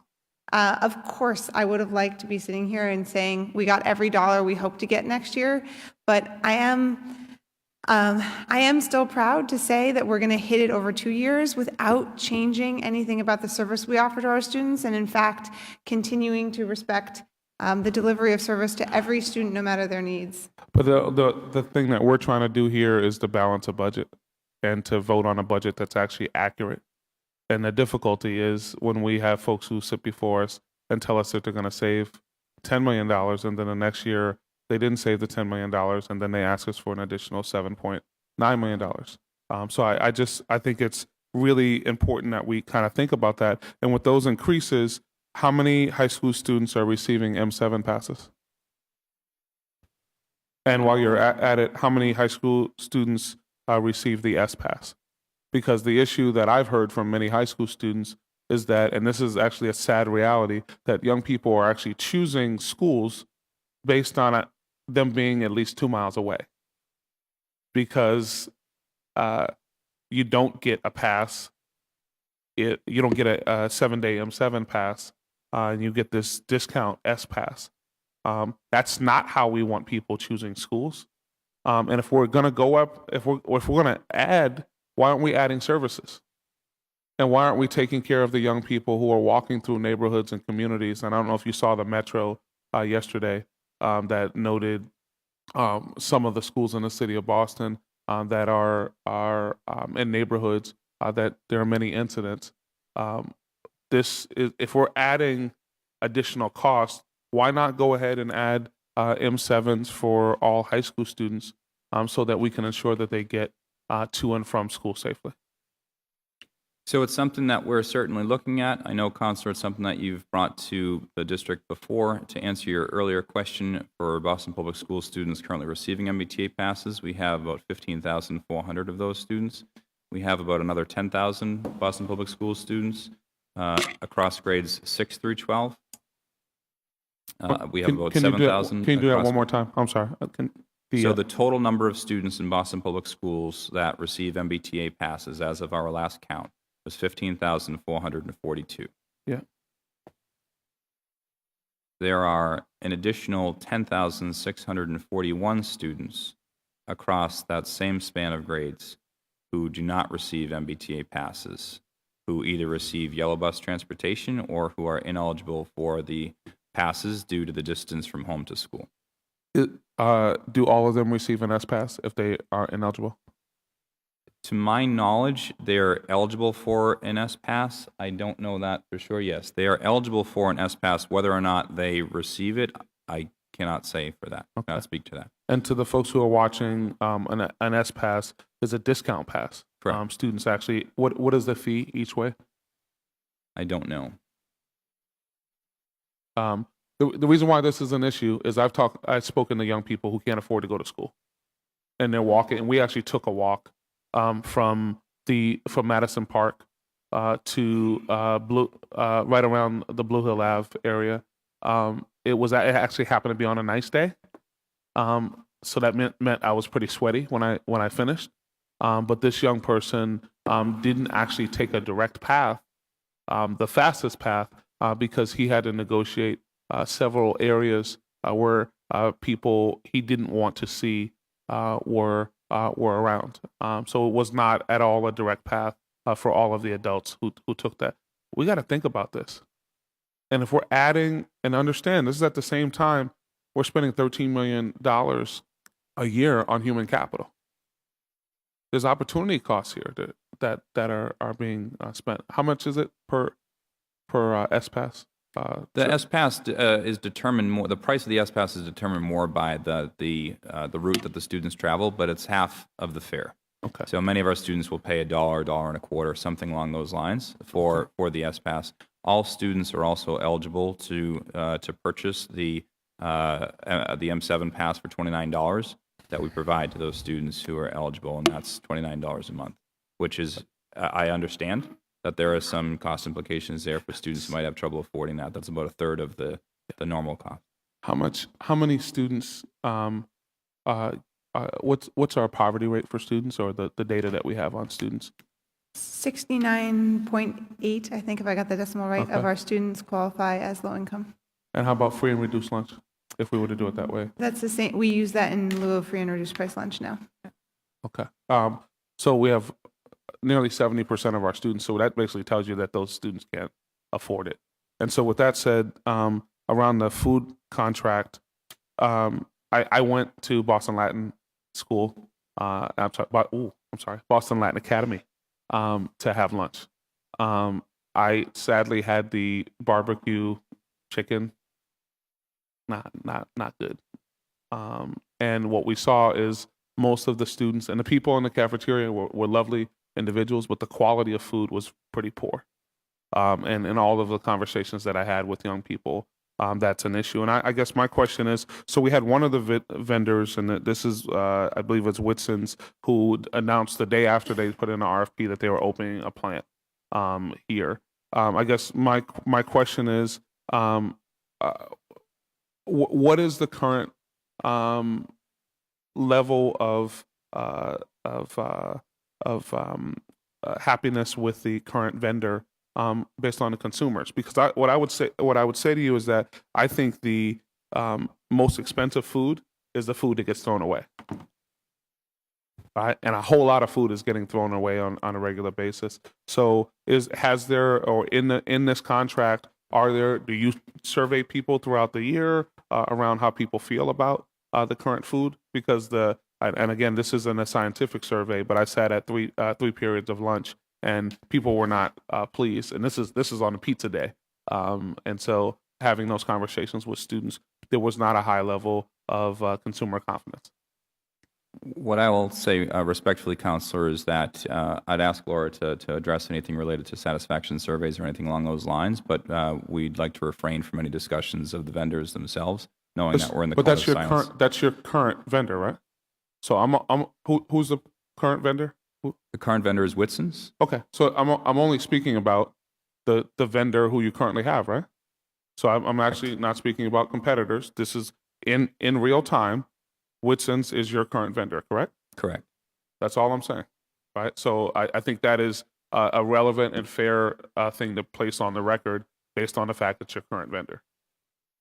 So and their performance is an issue if they're not performing in a contract. I don't know who you have in the secret envelope, but what I would say to you is that is a problem if we're not looking at current performance and we're looking at a new contract. So are there performance measures that Whitson's has had to date? From a performance standpoint, we look at participation. We look at evaluation of the food quality and the opportunity to be innovative with the menu. And we base off of that when we make those changes and address those within the menu and see how participation is impacted. So have you had any increases? It's been steady. It's not any increase or decreases. It's been steady. So if we compare in reference to schools that receive meals that are prepared, which Boston Latin Academy, it is a school that receives prepared meals. I'm sorry, excuse me, they prepare their own meals. It's not a satellite school versus a school that does receive its vended meals. The participation, it's at probably around 70%. If we compare elementary schools, 70% of the students at preps, the participation is 70% at cafeteria sites versus 60% at satellite sites. Yeah. But again, it's a measurement of them actually of participating, not necessarily if they've consumed everything. Yeah. And so the goal, and I heard you say earlier, is to increase. So if something is being steady and our goal is to increase, then we are not increasing. I think that is very, very critical. And I'm saying it, you're not saying it. You're not the ones you are obviously considering this, but these are things that we need to know. $35 million is a lot of money for a business unit, and I'm sure a sizable portion of that. What is the current contract price for food? The current 3-year contract that we have right now is $36 million. $36 million. And For 3 years, and it encompasses all of the meals served at satellite schools. okay. And are we looking at locally sourcing? We have a Commonwealth Kitchen in my district. There are folks and entrepreneurs in the city of Boston who should be involved in this. And I think there's a several-fold bottom line that the school department needs to begin to look at relative to your expenditures. So what are we looking at relative to local sourcing? What currently happens in the current contract? And what are your goals and objectives in that space? Wonderful questions, Councilor Jackson. Thank you. We currently do work with the Commonwealth Kitchen. That's the Commonwealth Kitchen that's on the Quincy Avenue, and they've got some really great entrepreneurs. And we've actually done a lot of taste testing. You are absolutely right. It's about student appeal and student approval. We've done a lot of mini food shows across this last 3 months. We've done we've gone out to 24 schools and taste tested about 25 different items that are what I consider literally outside of the lunchbox, not the norms, things that are different that could be, are culturally relevant to our students. And of over 5,000 students have participated in that. Yeah. Part of also this evaluation criteria, as we've talked about, because you're right, it's what are we doing to making sure that the students are eating and that they are happy and that we are seeing some increases in participation. Student voice is most important. So that's why evaluation of the food that was that part of the RFP is key, is when in making sure that that what was taste tested, that the students are able to say that I like this versus I'd like that versus I didn't like that. I just wanted to address your previous question, Counselor, about the level of quality, just to state it for the record. Last night, we had a similar presentation at school committee to present to the school committee members on food nutrition services. And we actually heard a lot of very, very good things about the quality of the food, including everyone's tastes are different, but someone who commented very favorably on barbecue chicken. It's just interesting that you brought up that meal because they had the exact same meal and they loved it. It's just a matter of people's preferences. One other thing that I'd say is as you look across the district, Our participation rates, which is on slide 21, are far higher than the national average. And at Latin Academy, I believe they're also fairly high. I think, correct me if I'm wrong, Laura, we serve about 1,200 lunches there a day. Yeah, about that much, So maybe 1,000. maybe I was at the 1,100. cool kid table, but I would just simply say this. In having conversations with 7th through 12th graders, they were not pleased. And many of the young people, there was a longer wait. There was as long a line to the vending machine as there was to get food. And the real issue is that if we're dealing with young people who don't have a choice, we should give them the healthiest and best options. And not seeing salad bars and not seeing fresh food, when we know that many of these young people live in food deserts, childhood obesity, and not having gyms at many of the schools that we're actually talking about, not having extended recess times in these areas, mean that we are contributing to the disparities that exist, the healthcare disparities that exist in the city of Boston. Do no harm, I think, is a really, really critical component. I'm just going to end with, I think it's really important that we have culturally competent food. We have a very diverse population of young people. And I would note that, it does trouble me that we are not seeing growth in this space. And as I noted before, and Councilor Presley noted, farm to school is what we need to be thinking about. We need to think about how we use our dollars. So there's a several-fold bottom line, and we're not only looking at ROI, we're looking at ROO, which is our return on our objective. And it would be amazing if that some of these young people's parents could be the ones who are growing the food that they're actually eating in the schools. We should be thinking about how we innovate in this space. But if we have, and I'll tell you, I actually am a connoisseur of fine pizza. That was not good. And what we saw, by the way, there's a visual component here. There's a huge difference between what you showed us in terms of the picture of the barbecue chicken that you saw versus where you were headed.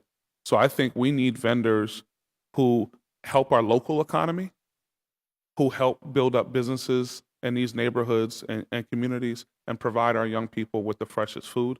And on the transportation side, I want to see savings. If people come in here and say that they are going to save, and these folks are making meals on $1.43, those dollars that we could have saved could have moved over to this side and actually added a quarter to their budget and had better food. With that said, I want to give props to Madison Park Vocational Technical High School. I am so proud of the work that they've done at the local level, and also the fact that they went to the nationals. They only competed for the first time last year, and they brought back medals. We should not be cutting their school $455,000 when they're doing great work. They should be applauded, and we should be investing in those students. Thank you so much, Mr. Chair. Counselor Baker. Thank you, Mr. Chair. Good afternoon, John and Eleanor and Laura. Good afternoon.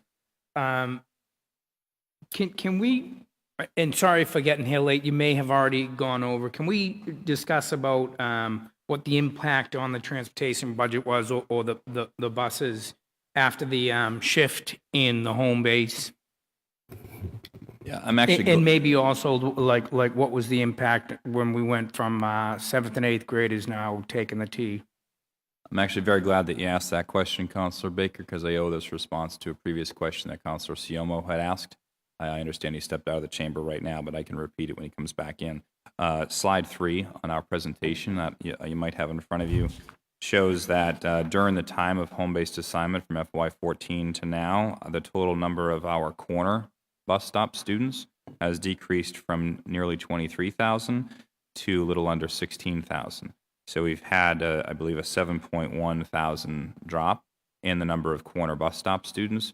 What we can do is go back with our team and delineate from there what of that is due to home-based assignment or other factors, including the MBTA, because the MBTA has happened over the last couple of years as well. So certainly part of that drop is due to the rise of students taking the MBTA instead of yellow bus service. And those are the 7th and 8th graders. Correct. Okay. and some sixth graders. Okay. John, when like Counselor Campbell got into it a little bit, I think, about the cost, that it's basically 100 million, and that kind of looks like what it is. When we're talking about $1 billion in the next 10 years in building new schools and maintenance of schools, are we looking at ways that will decrease that corner to corner number again? Like can we think about this in a sense where if we're building new schools or putting maintenance into new schools, is the idea so maybe some of the underserved neighborhoods or places that don't have a good school, is that going to help us out, you think? It's an excellent question. A couple ways it will help us out. It's very indirect, but again, a couple ways where it will help. With Build BPS, we were very mindful of demographics and demographic shifts. And part of Build BPS, including 1/5 of the work streams devoted to the project, was on demographics. We released a demographics report with the forecast of population growth within the city in different neighborhoods. We will be strategic so that where we invest in new buildings or in new spaces, we'll try to make sure that those investments match areas where we expect to have population growth, so as to not have issues like we have in some parts of the city today, where we don't, quite frankly, have enough capacity in our schools to match the number of students who live within those neighborhoods. So we're trying to get away from that. If we do, then we'll see an increase in the number of students attending school closer to home. Yeah. Theoretically. Yeah. What we may also see is, just due to the nature of some of the major investments we'll be making in school buildings across the district, those investments might serve as enticements for students who live closer to those schools, who maybe right now are going further away because they see the school down the street as something that's just not worth attending because of the nature Not of the facility. invested in or whatever. And I just wanted to add, Councilor Baker, that to set expectations appropriately, while we're doing this important work, it's also, I think, important to remember the deep structural trends that are affecting our transportation spending. If you take a look at page 5, there's some data. The bar on the left shows the number of students we're transporting, and the bar on the right, how the costs break down by those rider groups. And the light orange portion, as an example, are our BPS students who we serve through door-to-door service, because that's in their IEP. And they're 11% of our riders, but they're 37% of our costs. And that has been a real source of structural pressure over time. At least half of it is due to the fact that we're serving more children with autism. Yeah. It's been rather remarkable, the increase in number of students with autism. It's been a national trend. And so I just want to set expectations appropriately, despite all of the important work we're doing to have students have great choices close to home. As these trends continue, it will put a pressure in the opposite heavier direction. burden on the transportation. Exactly. And charter schools fall into that category as well, because they continue to draw citywide. Yeah, and saying that was a perfect lead into my next. So we're working on making decisions that will make our system more efficient. What about when we're talking about the charter schools and the private schools? Are they doing the same thing? Are they trying to figure out, or are we figuring out their routes, or like, are they involved in this? So just want to be clear. I know sometimes within hearings like this, the charter sector or the private or parochial sector gets a bad rap, so to speak, because of the drain on our resources, quite frankly, and the fact that it is expensive. But I just want to be clear. We work very closely with the charter schools. We do from time to time have charter schools who are seeking different arrangements in transportation, and we work very collaboratively with them to find solutions that work both for the district and the school, so that the district isn't forced to absorb heavy cost overruns due to the wishes of individual schools. As mentioned before, a couple of us will be meeting with several of the Catholic school or parochial school leaders in the Archdiocese in the next few weeks to explore some of these same options with them. And then the last thing I'll say is the major initiatives that we're in the process of exploring right now, whether that be the transportation challenge or the procedures I talked about before about having a smarter, more robust system of opting students out of the system, we're welcoming the charter schools and parochial schools into that as well. So any surveys or other materials that have been distributed to our schools related to those things have also been passed through to the charter and parochial schools too. So you're saying they're just starting to participate in that now? If they don't need the bus seat, they're just starting to say now, we don't need those seats or whatever, the individual parents or of the students? Yeah, all schools are just starting to do that right now, Yeah. quite frankly. It used to be something that we would do in August, and although we had a much more strategic attempt at that this past summer, we're doing it even more strategically, more robustly, and much earlier now, where in the next couple weeks we'll be releasing that survey to all families, whether they're charter, parochial, or district, asking them to opt in or opt out of service. In the meantime, we're also tracking bus attendance in a meaningful way at schools, which we haven't done in a long time. We know and we hear anecdotally from people that our buses drive around the city more than half empty. So we're really trying to figure out, if those of us who are in the chamber right now are on a school bus, assigned to a school bus, how many of us are actually riding that bus every day? And if I'm every day not riding that bus, but I'm not telling the district that I'm opting out, we're trying to find a way to do some targeted outreach to those families to make sure that they're not taking up a seat and costing money to the district. So we're actually paying for that seat? Correct. Okay. Okay, so As you're framing that thought, Counselor, Appendix B, yellow bus service details, lists out the individual costs for each type of rider within our system. Yeah. And so you could see the cost per student across whether it's a charter school student or charter special education student, a BPS special education, so on and so forth. And how many students do you think would fall within that they haven't opted out yet? Is it a large pool of students? We think it could be as many as 30% of our routed riders who are Really? actually not riding on a regular basis at all and may hardly have ridden throughout the course of the year. In many cases, families choose not to opt out because they like to have the safety valve, so to speak, of having the bus there should they need it on a given emergency. And in some cases, we may have just not done a good enough job communicating it to families or communicating the value proposition to schools on how we need to try to lower that number. So will that bus, so if you needed it for a safety net and you needed to use the bus service 3 times in the wintertime, what happens to that family that opts out but may need to use that bus a couple times? Sure. Can I'm sure they can just go down and get on the bus if they know where it is. Our bus drivers are instructed not to turn students away if they show up at the bus stop, but that we do have a manifest for every bus driver that shows every student by name. That said, we have hundreds of address changes across the district every single day. And so every single week, we're fine-tuning routes because we need to add students to routes who may not otherwise have been on those routes due to an address move or registration in the district or something else along those lines. So we're constantly doing that. So those students who maybe opt out of the system will always have the option of opting back into the system. Okay. There tends to be a lag so that we can work across the large networks that are at play between BPS and the contractor and the bus drivers to make sure that nothing falls through the cracks. And we're working to make sure that we've reduced that lag time as much as possible. Right now, it could be as much as a week. We'd love to envision a world where it's much shorter than that. Okay. And the door-to-door, is that typically a single rider there? Correct. Unless that student has siblings at the same house. Yeah. So I was at the Murphy the other day, and there was a kid in a wheelchair that was stuck there till 5 o'clock, and he was going to Brighton. Is that because the Murphy is the only high needs HN student? No, we actually have, if I remember correctly, 6 schools across the district that use the vast majority of our wheelchair and wheelchair buses. We have approximately 50 wheelchair buses in the fleet, and they're distributed largely to those 6 schools. The Carter School, for example, near the south end, has a very, very high wheelchair student population. Yeah. We also have a number of students in wheelchairs at the Quincy Elementary, the Blackstone, the English, the Murphy, as you mentioned, and the Condon. But nothing over in Brighton.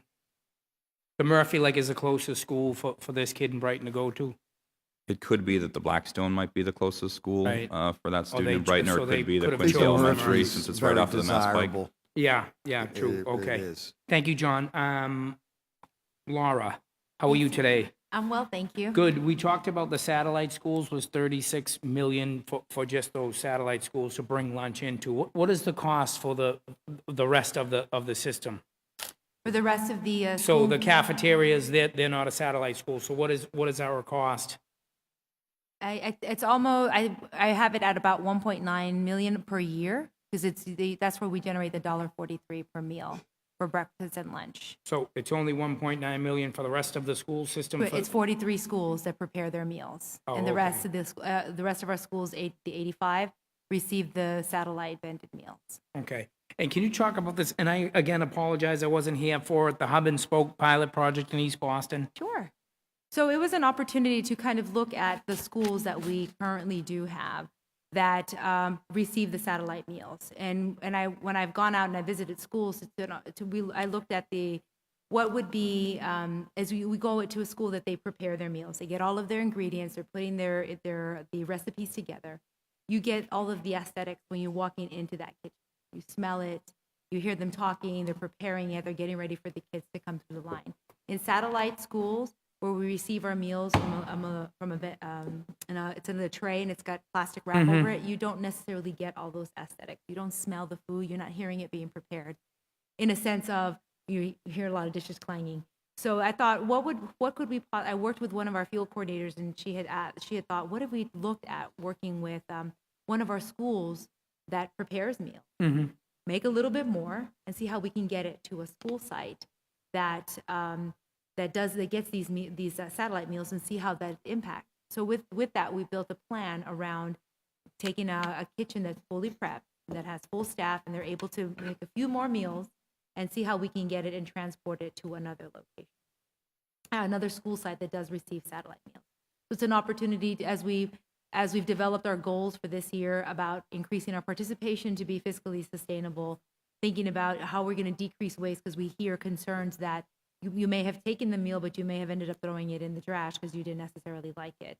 And then how about utilizing our technology to measuring how that's going to work, and then above all, building that culture of ensuring that we're changing the perception of the school meal program, that things can happen, and we get some ideas out there and tweak some environments to say that let's have an opportunity to try something different for our school, for our students. So in East Boston, the East Boston High is where they prepare the meals, and then they We're bring them out to the. Yes, we're rolling that out in the next. I apologize that I interrupted you. We are rolling it out towards the end of this month, and it's an opportunity to, yes, East Boston High School will be the hub, and they'll prepare the meals, and we'll be transporting them to the East Boston Early Education Center, to the PJ Kennedy, and to the Bradley. And we looked at East Boston was a great opportunity because it's got some of our oldest facilities. So let's see what we can do with those environments and do those few tweaks. And then also looking at how we do have 3 out of the 13 schools that are out there, 3 schools are prep schools and the rest are satellite schools. So it's an opportunity to see how we can really make an impact in that area. So the thought would be to use those 3 schools to cover all of East Boston. It would be to test it out, to pilot out that the East Boston High School would make the meals for these 3 schools and see how it is impacting the students. Because it's also tweaking the facilities to making sure that they can receive the meals accurately and safely, because we're going to be changing how they're currently they're receiving the meals right. Okay, thank you. Thank Thank you, you. Mr. Chair. Thank you. Councilor O'Malley. Good afternoon. Review the tape, and many questions that I am interested in have been asked, so I'll be relatively brief. I want to start with a compliment. I feel like sometimes I'm too much of a scold in these things, which is part of my job, and I will be getting to that in a moment. But the on-time performance has been terrific, and that was a real issue probably 4 or 5 years ago. I'm sure Councilor Sioma remembers, where we were getting killed with calls each and every day. So I appreciate the good leadership you guys have done on that, and just pick up and delivery, and that's been market improvement. So kudos for that. I'm sure Councilor Sabi George has asked, so I will reiterate. It's something that she and I both feel very strongly about, is looking at earlier or later start times for our high school students, and perhaps piloting that in the next school year. It seems to me that could dovetail nicely with the concerns I have with the Kilmer K-8 going to an extended day with their late start time. Has there been any, and John, we've talked offline on this, has there been any news that you can report in that Yes, I'd be happy to report that. I know that we owed you a response. We were able to finalize that response yesterday. Because of the Kilmer's two locations and the fact that those two locations alone are more than 1.5 miles apart, it becomes extremely problematic to try to link them with either of the other schools that have been mentioned in this scenario, which are the Beethoven and the Orenberger. In fact, in doing so, what we found is if you tried to link those four schools together in some combination thereof, and we tried several permutations of this, you would actually add more buses than you would if you were just to move the two Kilmer schools to the 8:30 start time alone. That said, as a reminder, the two Kilmer schools have 11 buses at, I believe, the lower and 8 buses at, I believe, the upper. And if you were to move those buses to the 8:30 tier, you'd essentially be moving them to the time of day when we already have the maximum number of buses on the road, which dictates the size of our fleet. The two things would happen. If you move those 19 buses to an earlier time, there's a very good chance you would need to purchase new buses in order to do that. If we didn't need to purchase new buses, we would still be left with, on average, about an $80,000 operating cost per bus for the fact that it goes to the peak time, which obviously simple math. If you look at 19 buses and $80,000, it tends to be fairly cost prohibitive. It's certainly something that we looked at, Counselor, and we've looked at a number of scenarios that have been presented to us from many stakeholders across the district. We take them all very, very seriously. I would love to have been able to come up with a solution that would work for the Kilmer community. Unfortunately, we have not been able to do that just yet, and I've had meetings with that community and shared some of this as well. And how many buses go to the West Roxbury Educational Complex, the high school, the former West Roxbury High? So due to the fact that you would ask that question in our overview hearing about, I'm sorry, not the overview hearing, but the hearing on extended learning time, we have that on slide 46, Appendix K, school start times. And you can see that Urban Science Academy and West Roxbury Academy do have a large number of buses, as you know. I can't speak to why some are assigned to USA and some are assigned to WRA, but the number of buses varies from AM to PM. And it actually does that across many of our high schools. For Urban Science Academy, we have 26 a.m. and 7 p.m. For West Roxbury Academy, we have 6 a.m. and 15 p.m. as of the count for these routes. Many of those buses are shuttle buses, which are coming from Forest Hills or other central or hub locations. If you were to take those buses and swap them with an elementary school, it becomes extremely problematic simply because it's many of the same bus driving the same route. And if you take that bus away, it's not exactly going to be an even match. So, for example, if USA has 26 buses, and if they're an elementary school at, say, 9:30 that had 26 buses, it's never going to work, unfortunately, where it just becomes a very easy swap without some inefficiencies in the system. That said, the other problem that we'd be up against is we want to make sure right now, as we're leading the transportation challenge with community input through a rigorous survey that's been in the hands of families now for a couple weeks and staff members, we want to make sure it works for the individual students and families that it impacts, at least as much as we possibly can. The only thing I'd shed some light on there is when we met with the Boston Student Advisory Council for one of the engagement department's neighborhood conversations, I forget what they were called, sorry, with BSAC a few months ago. It was actually pretty clear the majority of the high school students there don't want a later time. They don't even want an 8:30 time, let alone a 9:30 time. We would have to think through the implications of athletics, job opportunities, after-school childcare, what have you, before we were able to switch a 7:20 or 7:30 high school to the 9:30 tier. That said, it's still something that we're exploring, and it's something through the survey data that we're giving to all the participants in the transportation challenge so that we can come up with a reasonable scenario there that actually works better than what we're seeing right now. Because I admit, and we've heard it for months now, that the current start times do not work for many of our families. And just as barbecue chicken can taste delicious to somebody and terrible to another, I would argue that certain high school students would prefer a later start time. Others would clearly prefer an earlier start time. But there is irrefutable evidence from doctors, from physicians, from clinicians that shows the benefit of a later start time.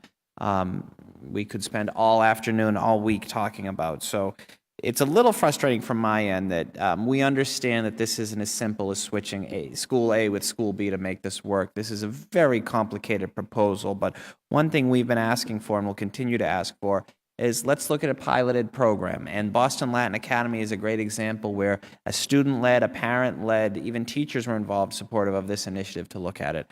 I would argue that at USA and West Roxbury Academy, the fact that they have 32 buses between the two of them, when they are small high schools, I think I would be shocked if there's 500 kids between the two schools. Shows that, again, this isn't directed towards you guys necessarily. We all know this, but there's such inefficiencies in our system that we have too many buses on the road that aren't servicing enough students, which then makes it impossible, or darn near impossible to address something like the Kilmer situation. I've bet this is my 7th budget. We're spending more every year on transportation, and we're offering transportation to fewer students. It makes no sense. It was $80 million when I started in 2011, and that was an obscene number, and then it got to 90, and now we're above 100.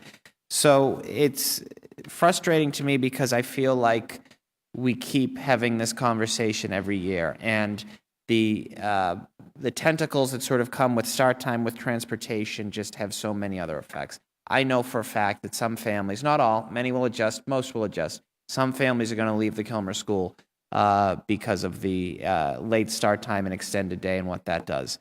And that is a shame, because the Kilmer is a great example of a school that it's like so many throughout the city. You have incredible parental involvement. You've got a great SPC. You've got families really motivated that are doing well, that are helping the school succeed. And it's just very, very troubling to me. So I would again urge you in the weeks ahead and use me as a resource, use our colleagues as a resource to try some things different. Move the Rubik's Cube somewhat as we're discussing transportation and start times, because the ramifications that has, as we all know, is just absolutely innumerable. And then you got into this a little bit, John, with Councilors Jackson and Baker.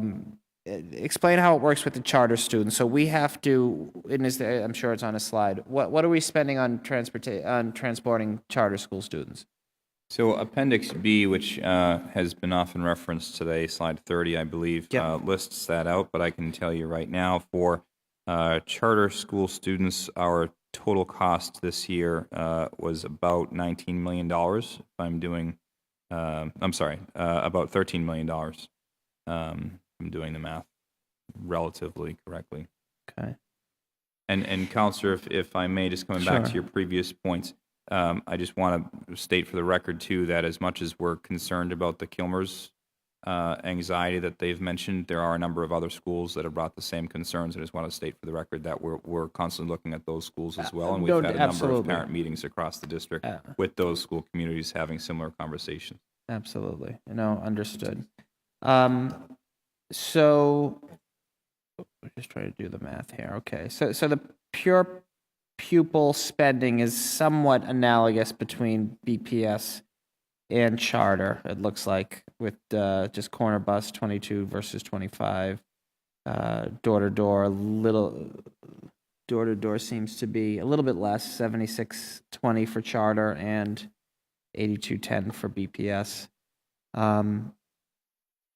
Typically speaking, Counselor, because the nature of the charter schools is citywide, we on average do see the higher cost.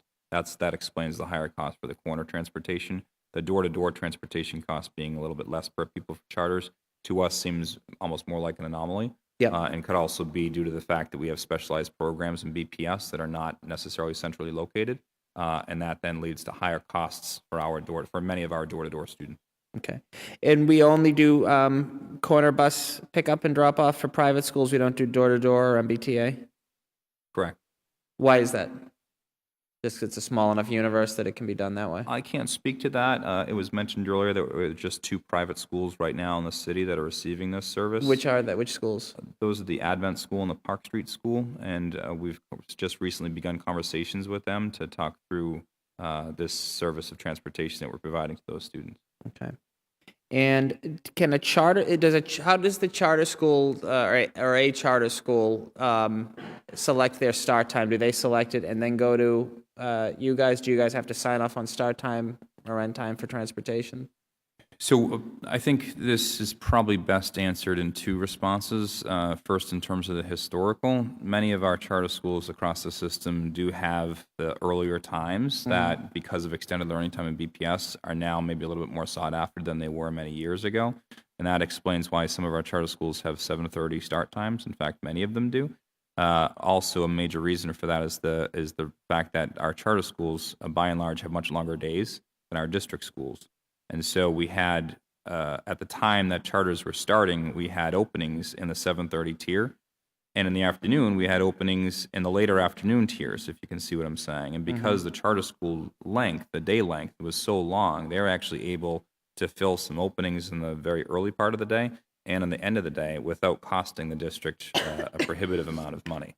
That's more of the historical piece around how they got some of the start times they have.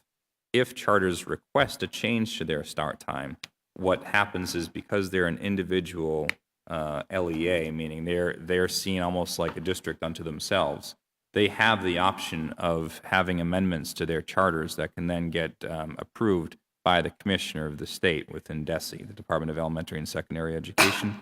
However, we have a very good partnership with the Charter Alliance here in Boston, and they've given counsel to their school leaders, and we've heard it ourselves, to make sure to work with Boston Public Schools whenever considering a start time change, so that the district can ensure that it works for them.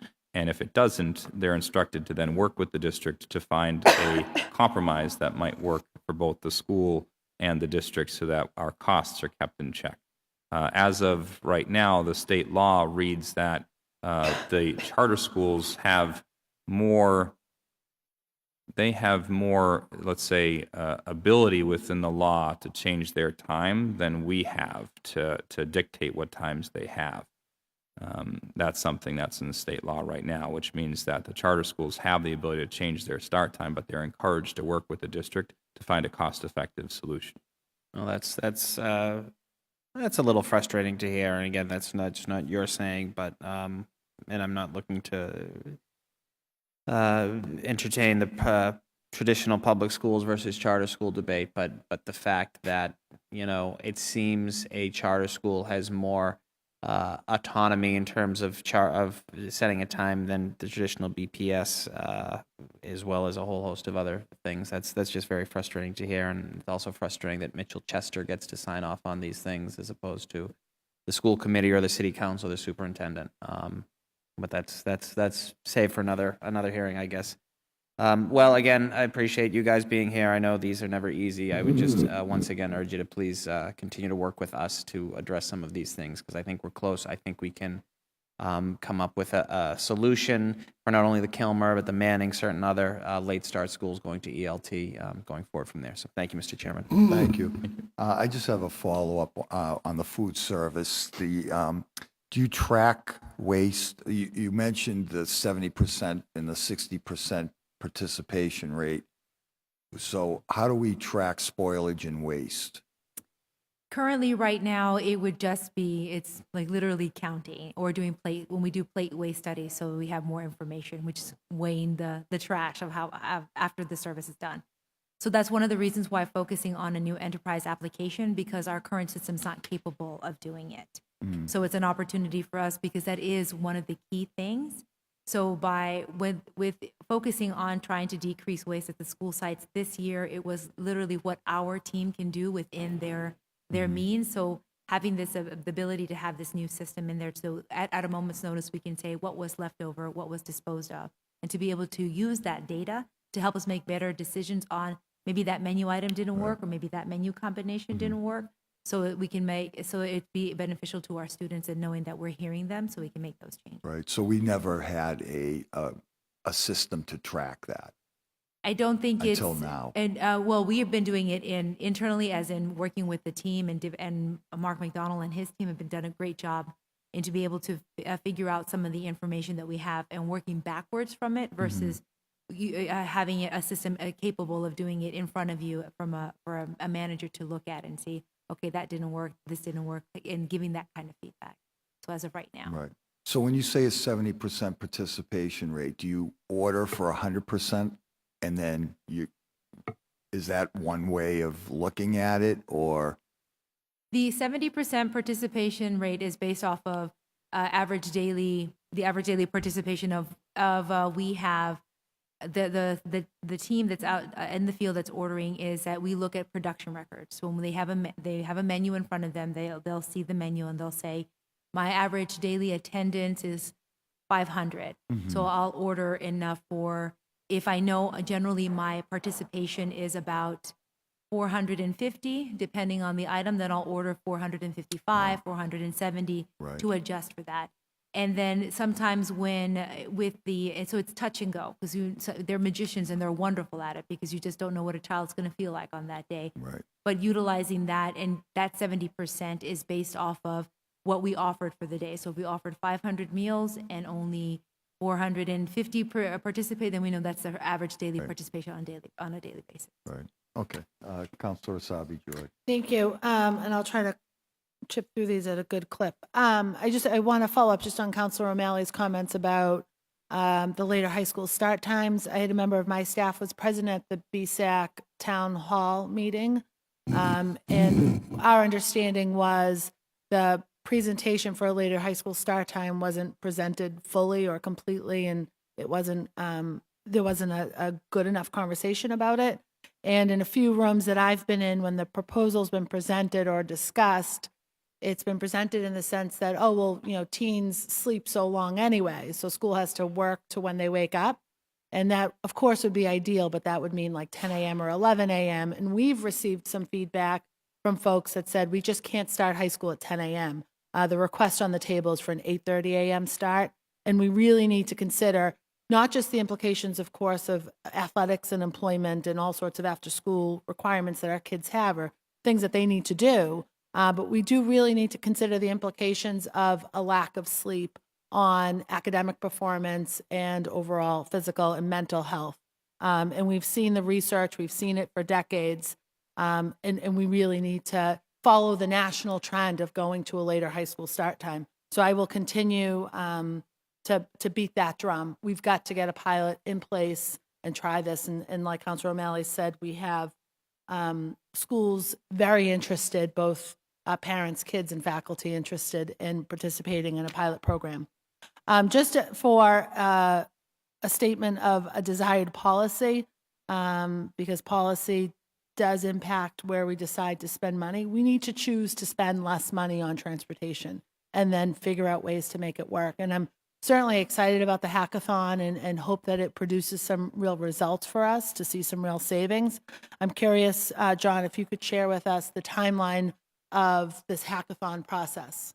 Sure, and a couple notes in your previous comment as well. I've talked to Dr. Judy Owens, who's the foremost expert in sleep studies as it relates to later high school start times. She and I have had a conversation. I'm aware of all the research. It's still something that we're exploring. Also, it is, I think, worth noting that there are several high schools in the district that do start at 8:30 right now. So in some respects, we already have a pilot. It's just a matter of, can we produce more schools that start at that time? Again, that time being the critical time for us in BPS. We already have the highest number of schools, and that then dictates so much of our transportation cost. So on your latter point about choosing to reduce cost, we will not be able to reduce cost if we move more schools to 8:30 without offsetting moves into the 7:30 or 9:30 areas, particularly 9:30. On your question for the transportation challenge, I'm very excited to report that the first round of the first phase of that challenge, which was dedicated to routing efficiencies, wrapped up last Sunday at midnight, and we will be announcing a winner, quote unquote, for that challenge next week. We received incredibly thoughtful proposals that we're very excited about. Because we're in the evaluation period, I can't go into any details with them publicly, but we're very, very confident that we'll be able to produce something on the routing efficiencies side that will generate savings or at least an increase in reliability to our service in the years to come. The next phase of that, which will start next week and run until the beginning of July, is dedicated to high school, to all school start times across all the schools that we serve. So about 2.5 weeks ago, we released a survey to all of our families and all of our staff within schools. We've asked charter schools and parochials to do the same. A big part of that survey was dedicated to start times.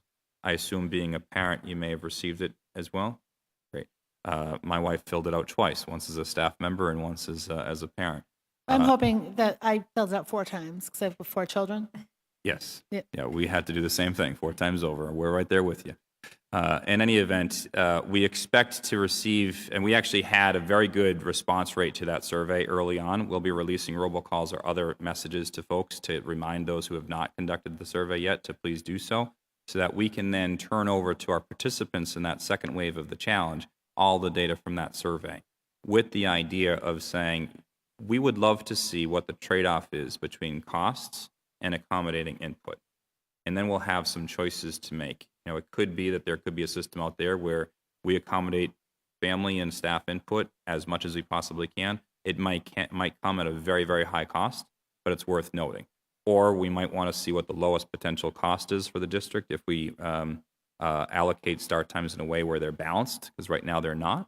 And then we'll see, again, what that trade-off is between that and input. But we're very excited about that. We have some incredibly smart and talented people working on this. I mentioned at the very beginning of this, we have some of our academic institutions in Boston involved, not only participating in the challenge, but participating in teaching this to their students, which we're really, really excited by. In fact, we had one of our district schools, Boston Latin School, had a statistics teacher reach out to us because he was interested in it about 2 months ago. So there's a lot of buzz to it. We do expect to have some good results from it.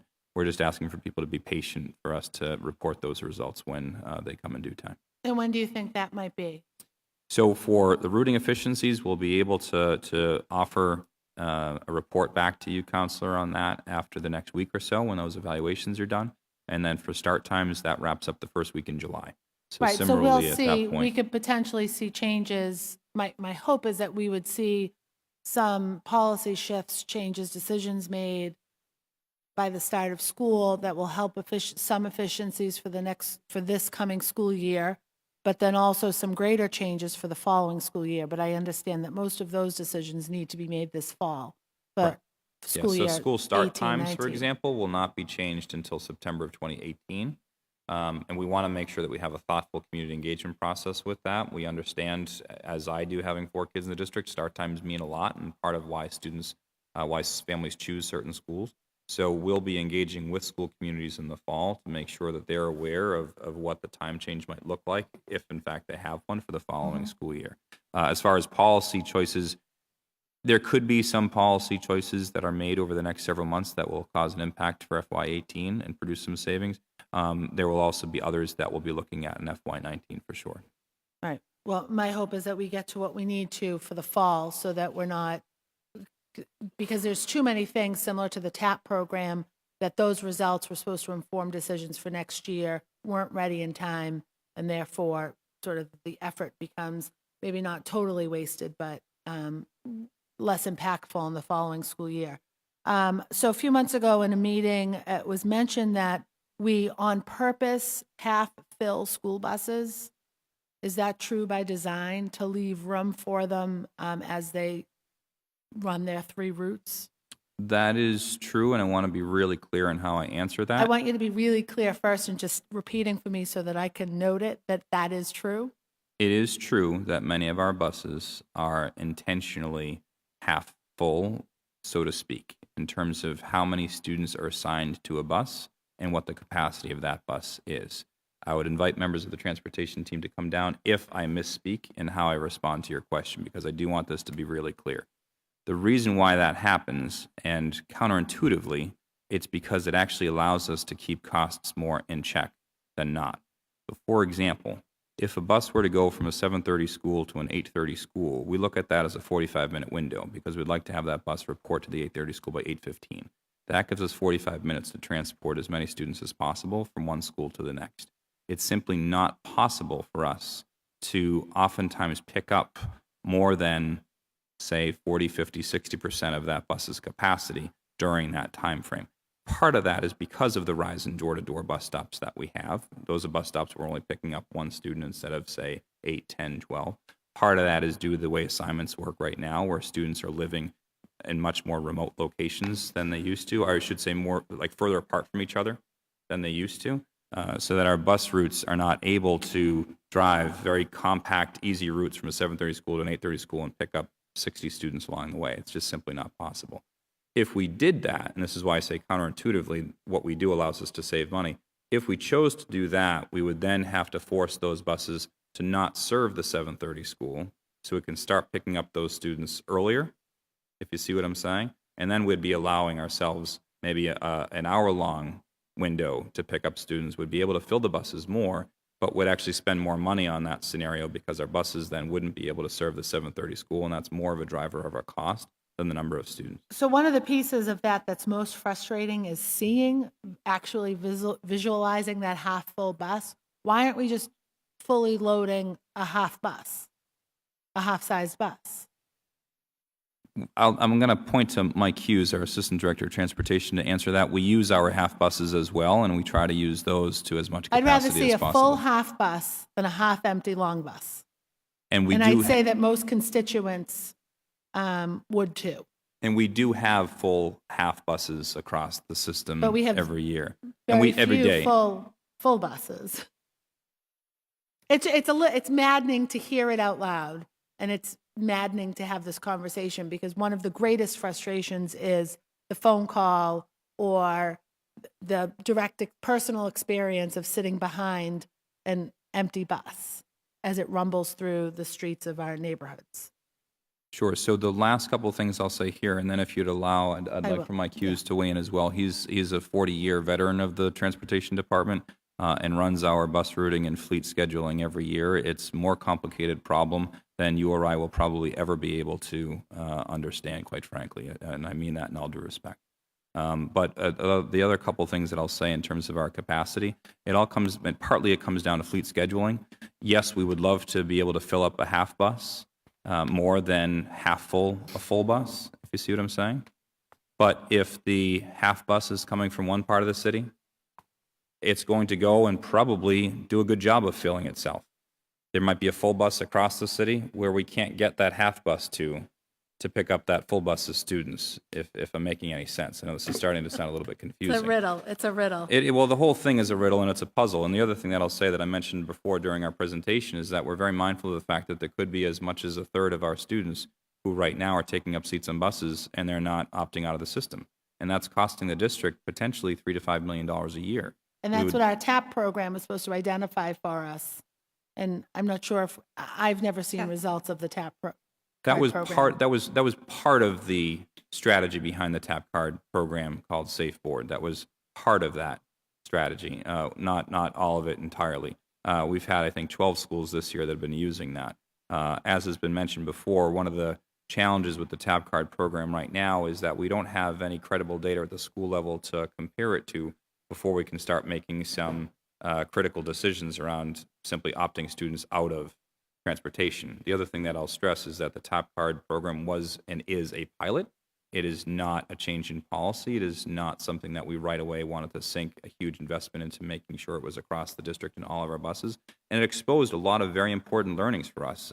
So it's actually been very beneficial. One of those learnings is that we need to do a good job of tracking bus attendants at the school level or on the bus at the bus driver level to make sure that we can actually compare TAP card data to something else. We also learned that there are some structural issues related to the TAP card placement and the buses themselves that we need to work through if we choose to expand the TAP card program across the district. But it was useful. It did give us some good data.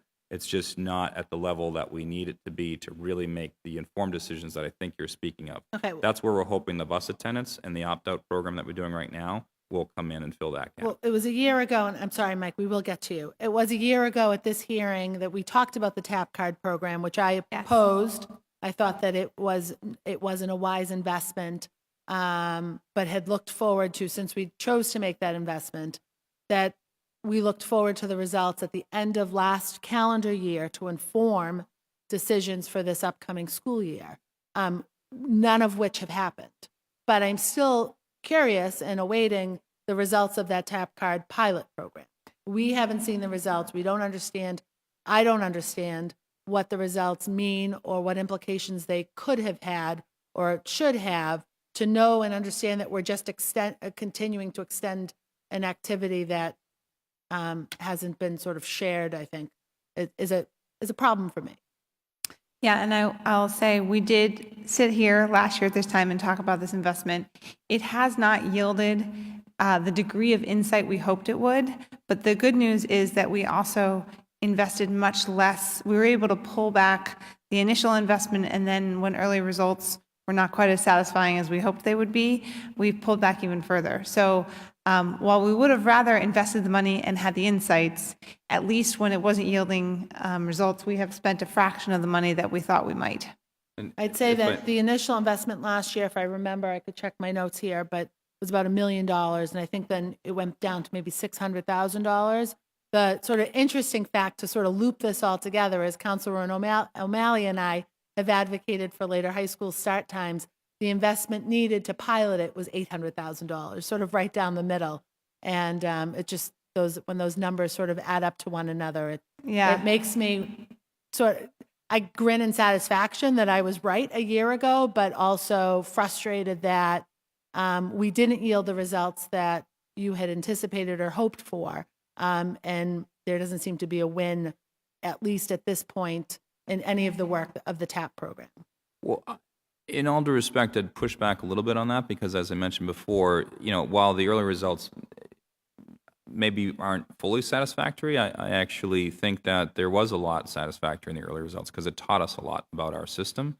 It taught us a lot about whether or not, if we choose to roll this out across the district, how we can do it in a much smarter way than what we had done before. It also allowed us to experiment with different texting apps to make sure that we have a more sophisticated approach to the system so that we realized over the course of this year we had 2 different apps, and we found that one, I think, worked better than the other. We actually had some good parent feedback from families who have been using it. We had some good feedback from schools who had been using it. In fact, one anecdote I'll share is there was a school that had a fire drill, and there was a student that was missing from the report outside the building after the fire drill, and they're worried about that student. One of the staff members quickly thought, you know what, let's check the tap card data to see if he actually was on the bus today, because he always rides the bus. And if he wasn't on the bus, he probably wasn't in school, and that was actually something that they were able to look at to determine that that student wasn't actually in school today, and they corroborated that by reaching out to the family. But I'm just saying that because we have had some good anecdotal feedback from the program. It could be something that a year or 2 down the road we do have across the district. It's just not at the point right now where we're ready to launch it across the district because it's exposed some other things that we need to get right first before we take that bigger step. I'd say that just a better or a different story for checking whether a kid was in school is to refer to the Aspen system. Every homeroom teacher checks off a kid very early in the morning whether they're present in school, and a teacher could simply log on to Aspen to check whether a student's been marked present. That's how I used to check if kids would cut my class 3rd, 4th, 5th, 6th period. I understand that. I know that, and obviously they have that at their disposal, Right, and they know right. that. Maybe it just fits the story pretty well. No, of course it in doesn't. that case, this is what they because used. I was opposed to the TAP program. I'm happy to punch as many holes into it as possible. And I do know I want to move on because I don't think I don't. There may be a time that I'll go to some sort of ribbon cutting for the full scale TAP program. I was just going to clarify the numbers. I'm doing this from memory, but I think we had originally proposed $600,000. We lowered that amount to 300, and then we ended up spending a fraction of the 300. So it did not end up being at the scale that we originally. And what did we reallocate those savings or the less They were expense? used for other cost overruns in transportation. So we spent more than we thought we spent more than last year. Yes, I'm in our I current- no, can't yep, even. yep. I've exhausted myself. Mike, back to whatever we were talking about before. Was there any other? The capacity issue, Mike, and The how half we're full buses, filling the buses. half full half buses. And the first thing I wanted to say was that we absolutely do not leave seats for possible further growth. We fill the bus to the possible capacity we can at the time when we get the student assignment, which, as John has said, are constantly changing and constantly moving. Part of the reason in terms of not putting a half bus, well, the simple part is if you drive a full bus out to Brighton High School and you only have 20 kids coming from Brighton back to the Murphy, it's definitely more cost efficient to have those kids come back on a half full bus than to put a second bus out on the road and with a second driver. I'd say just to beleaguer the point, Sure. that we should be looking to make sure that we aren't driving 2 buses back and forth from Dorchester to Brighton. The kids should be going to school and should have access to schools close to home. So it's 20 kids in Brighton. Unless there's a significant need and a special need that that kid needs to access a school in a different community, should be going to school close to home. But that's, I guess that's a policy. It's a Yes. policy statement. It's an assignment policy statement, not transportation. So Well, and so much of, assignment dictates that. I'm getting the hook here. So, oh, he said, all right. So I have a couple other questions while you're at the table. On the bus, the morning routes and the PM routes, why don't they match? How many buses deliver kids and how many buses pick up the kids? length of school day on schools is not uniform. So in order to travel from one school to another in the morning, the amount of time available is not the same as it is coming home in the afternoon. So we have to tailor the routes to fit the amount of time available. And we have a significant number of children who do alternative transportation. They go to the YMCA, they go to grandmother's house, whatever it is. So they're simply not going to the same places. So the routes just don't simply mirror.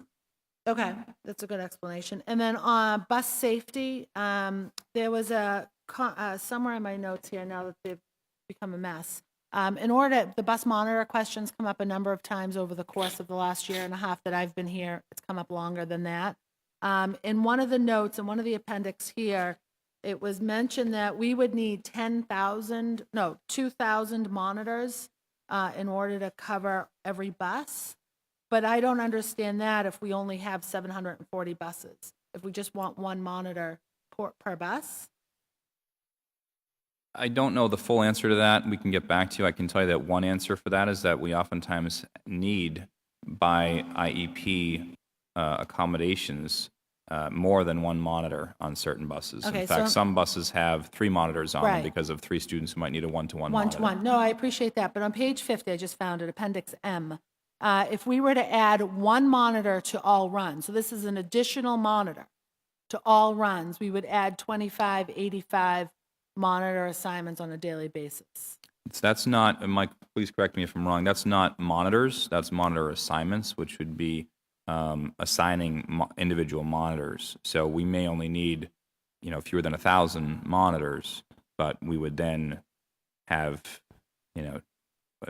nearly 2,500, 2,600 monitor assignments. So I believe that that's the means distinction. monitor trips. In other words, Yeah. we have 3,200 trips a day. That means that right now 2,700 don't have monitors on But them. we don't get a new bus driver for every time the bus goes, like for the 7:30, 8:30, that's not 3 bus drivers, that's 1 bus driver. He sits in, that is he or correct. she sits in the bus. That's correct. So if we were to add additional monitors to each of our school buses, we couldn't add more than we had buses.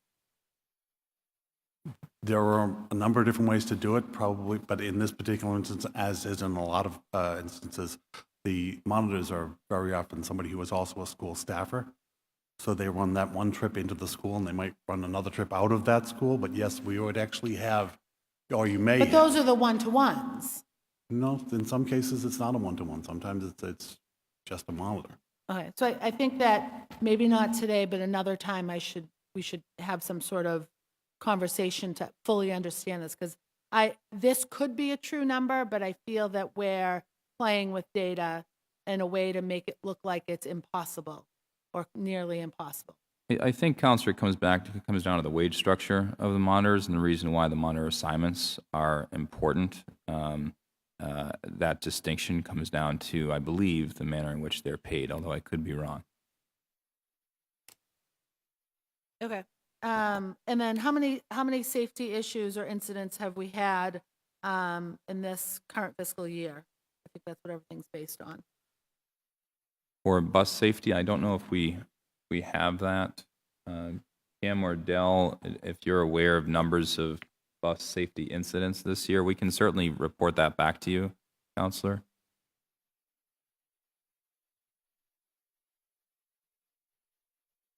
It's certainly something that we try to be as responsive to as possible, and so when they do arise, we act in unison across departments, oftentimes involving BPD or school police, in addition to, in rare cases, emergency medical services if that's needed.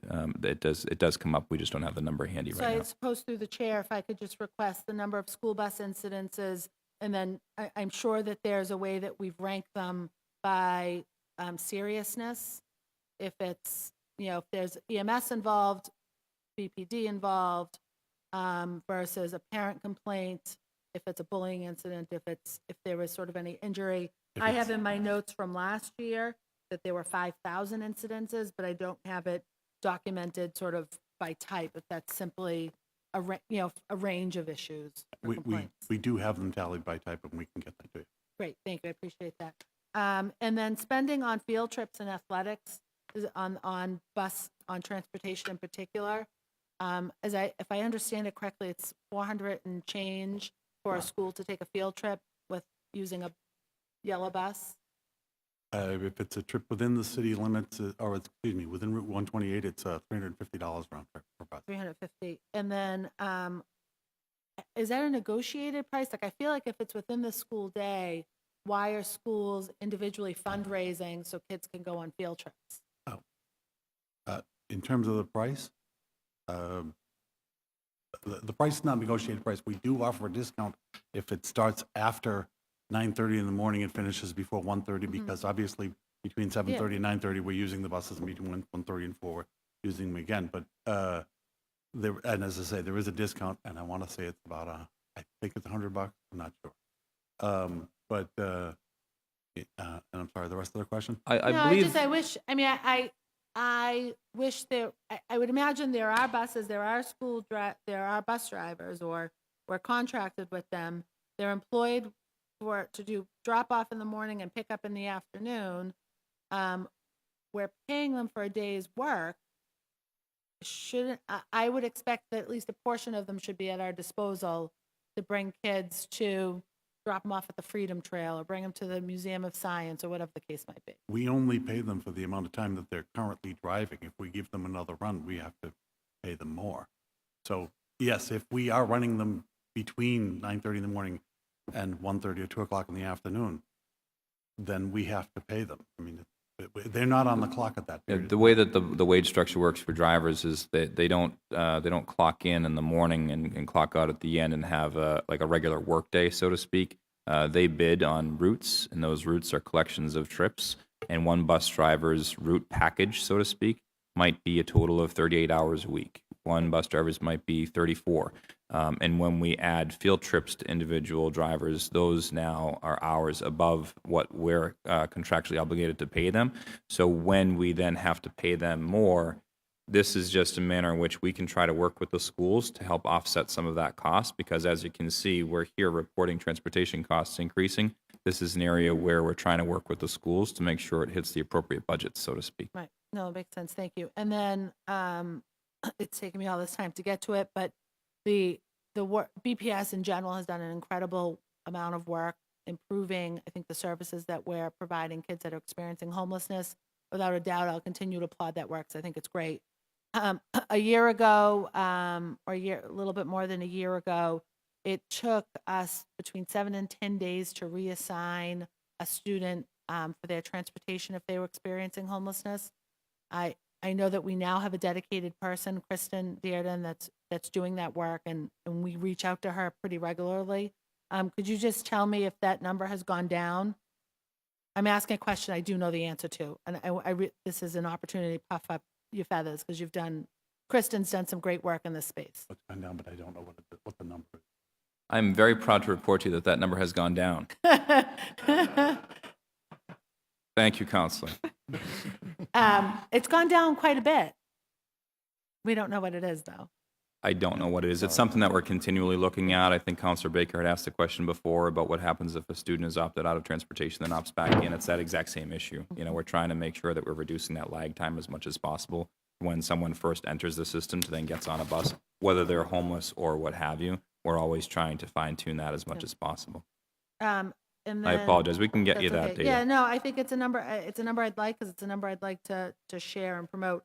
And then also with the McKinney-Vento, you referenced in your report, looking for it in my notes, that we're up. We transport 2,392 students, up from 253 fiscal year 16. Why that huge discrepancy in numbers? Part of that comes with the change in legislation and the fact that we're now obligated to provide transportation for those students, which of course we're proud to do over the course of an entire school year and sometimes beyond, rather than just within a finite period of time until they get permanent housing somewhere else. That explains much of the increase there. I can't get too much into the particulars beyond that. Mike, I don't know if you're aware of anything more. I mean, the simple explanation is there are simply more homeless, but one of the specific changes to the law as of December was that even on achieving new permanent housing, we need to continue transporting those children from outside of the normal assignment pattern to that school through the end of that school year, which normally, previously we did not. Great. And I also want to applaud your efforts in partnering with out-of-school districts to drive down the cost of both transporting kids, but then also, you know, I'm hopeful that the work continues in driving down the cost of us covering, educating that child as well. Because there are, you know, so many kids that are just living outside the district and then being educated in a different district, and we're picking up the full rate. I think that we need to, you know, continue to work with other cities and towns in the state and other state agencies on picking up some of that cost. That's it. Thank you, Chairman. Thank you all for putting up with riddles. Thank you. That concludes today's hearing with Boston Public Schools related to dockets 0536 to 0538 and 0539 to 0543. This hearing is adjourned.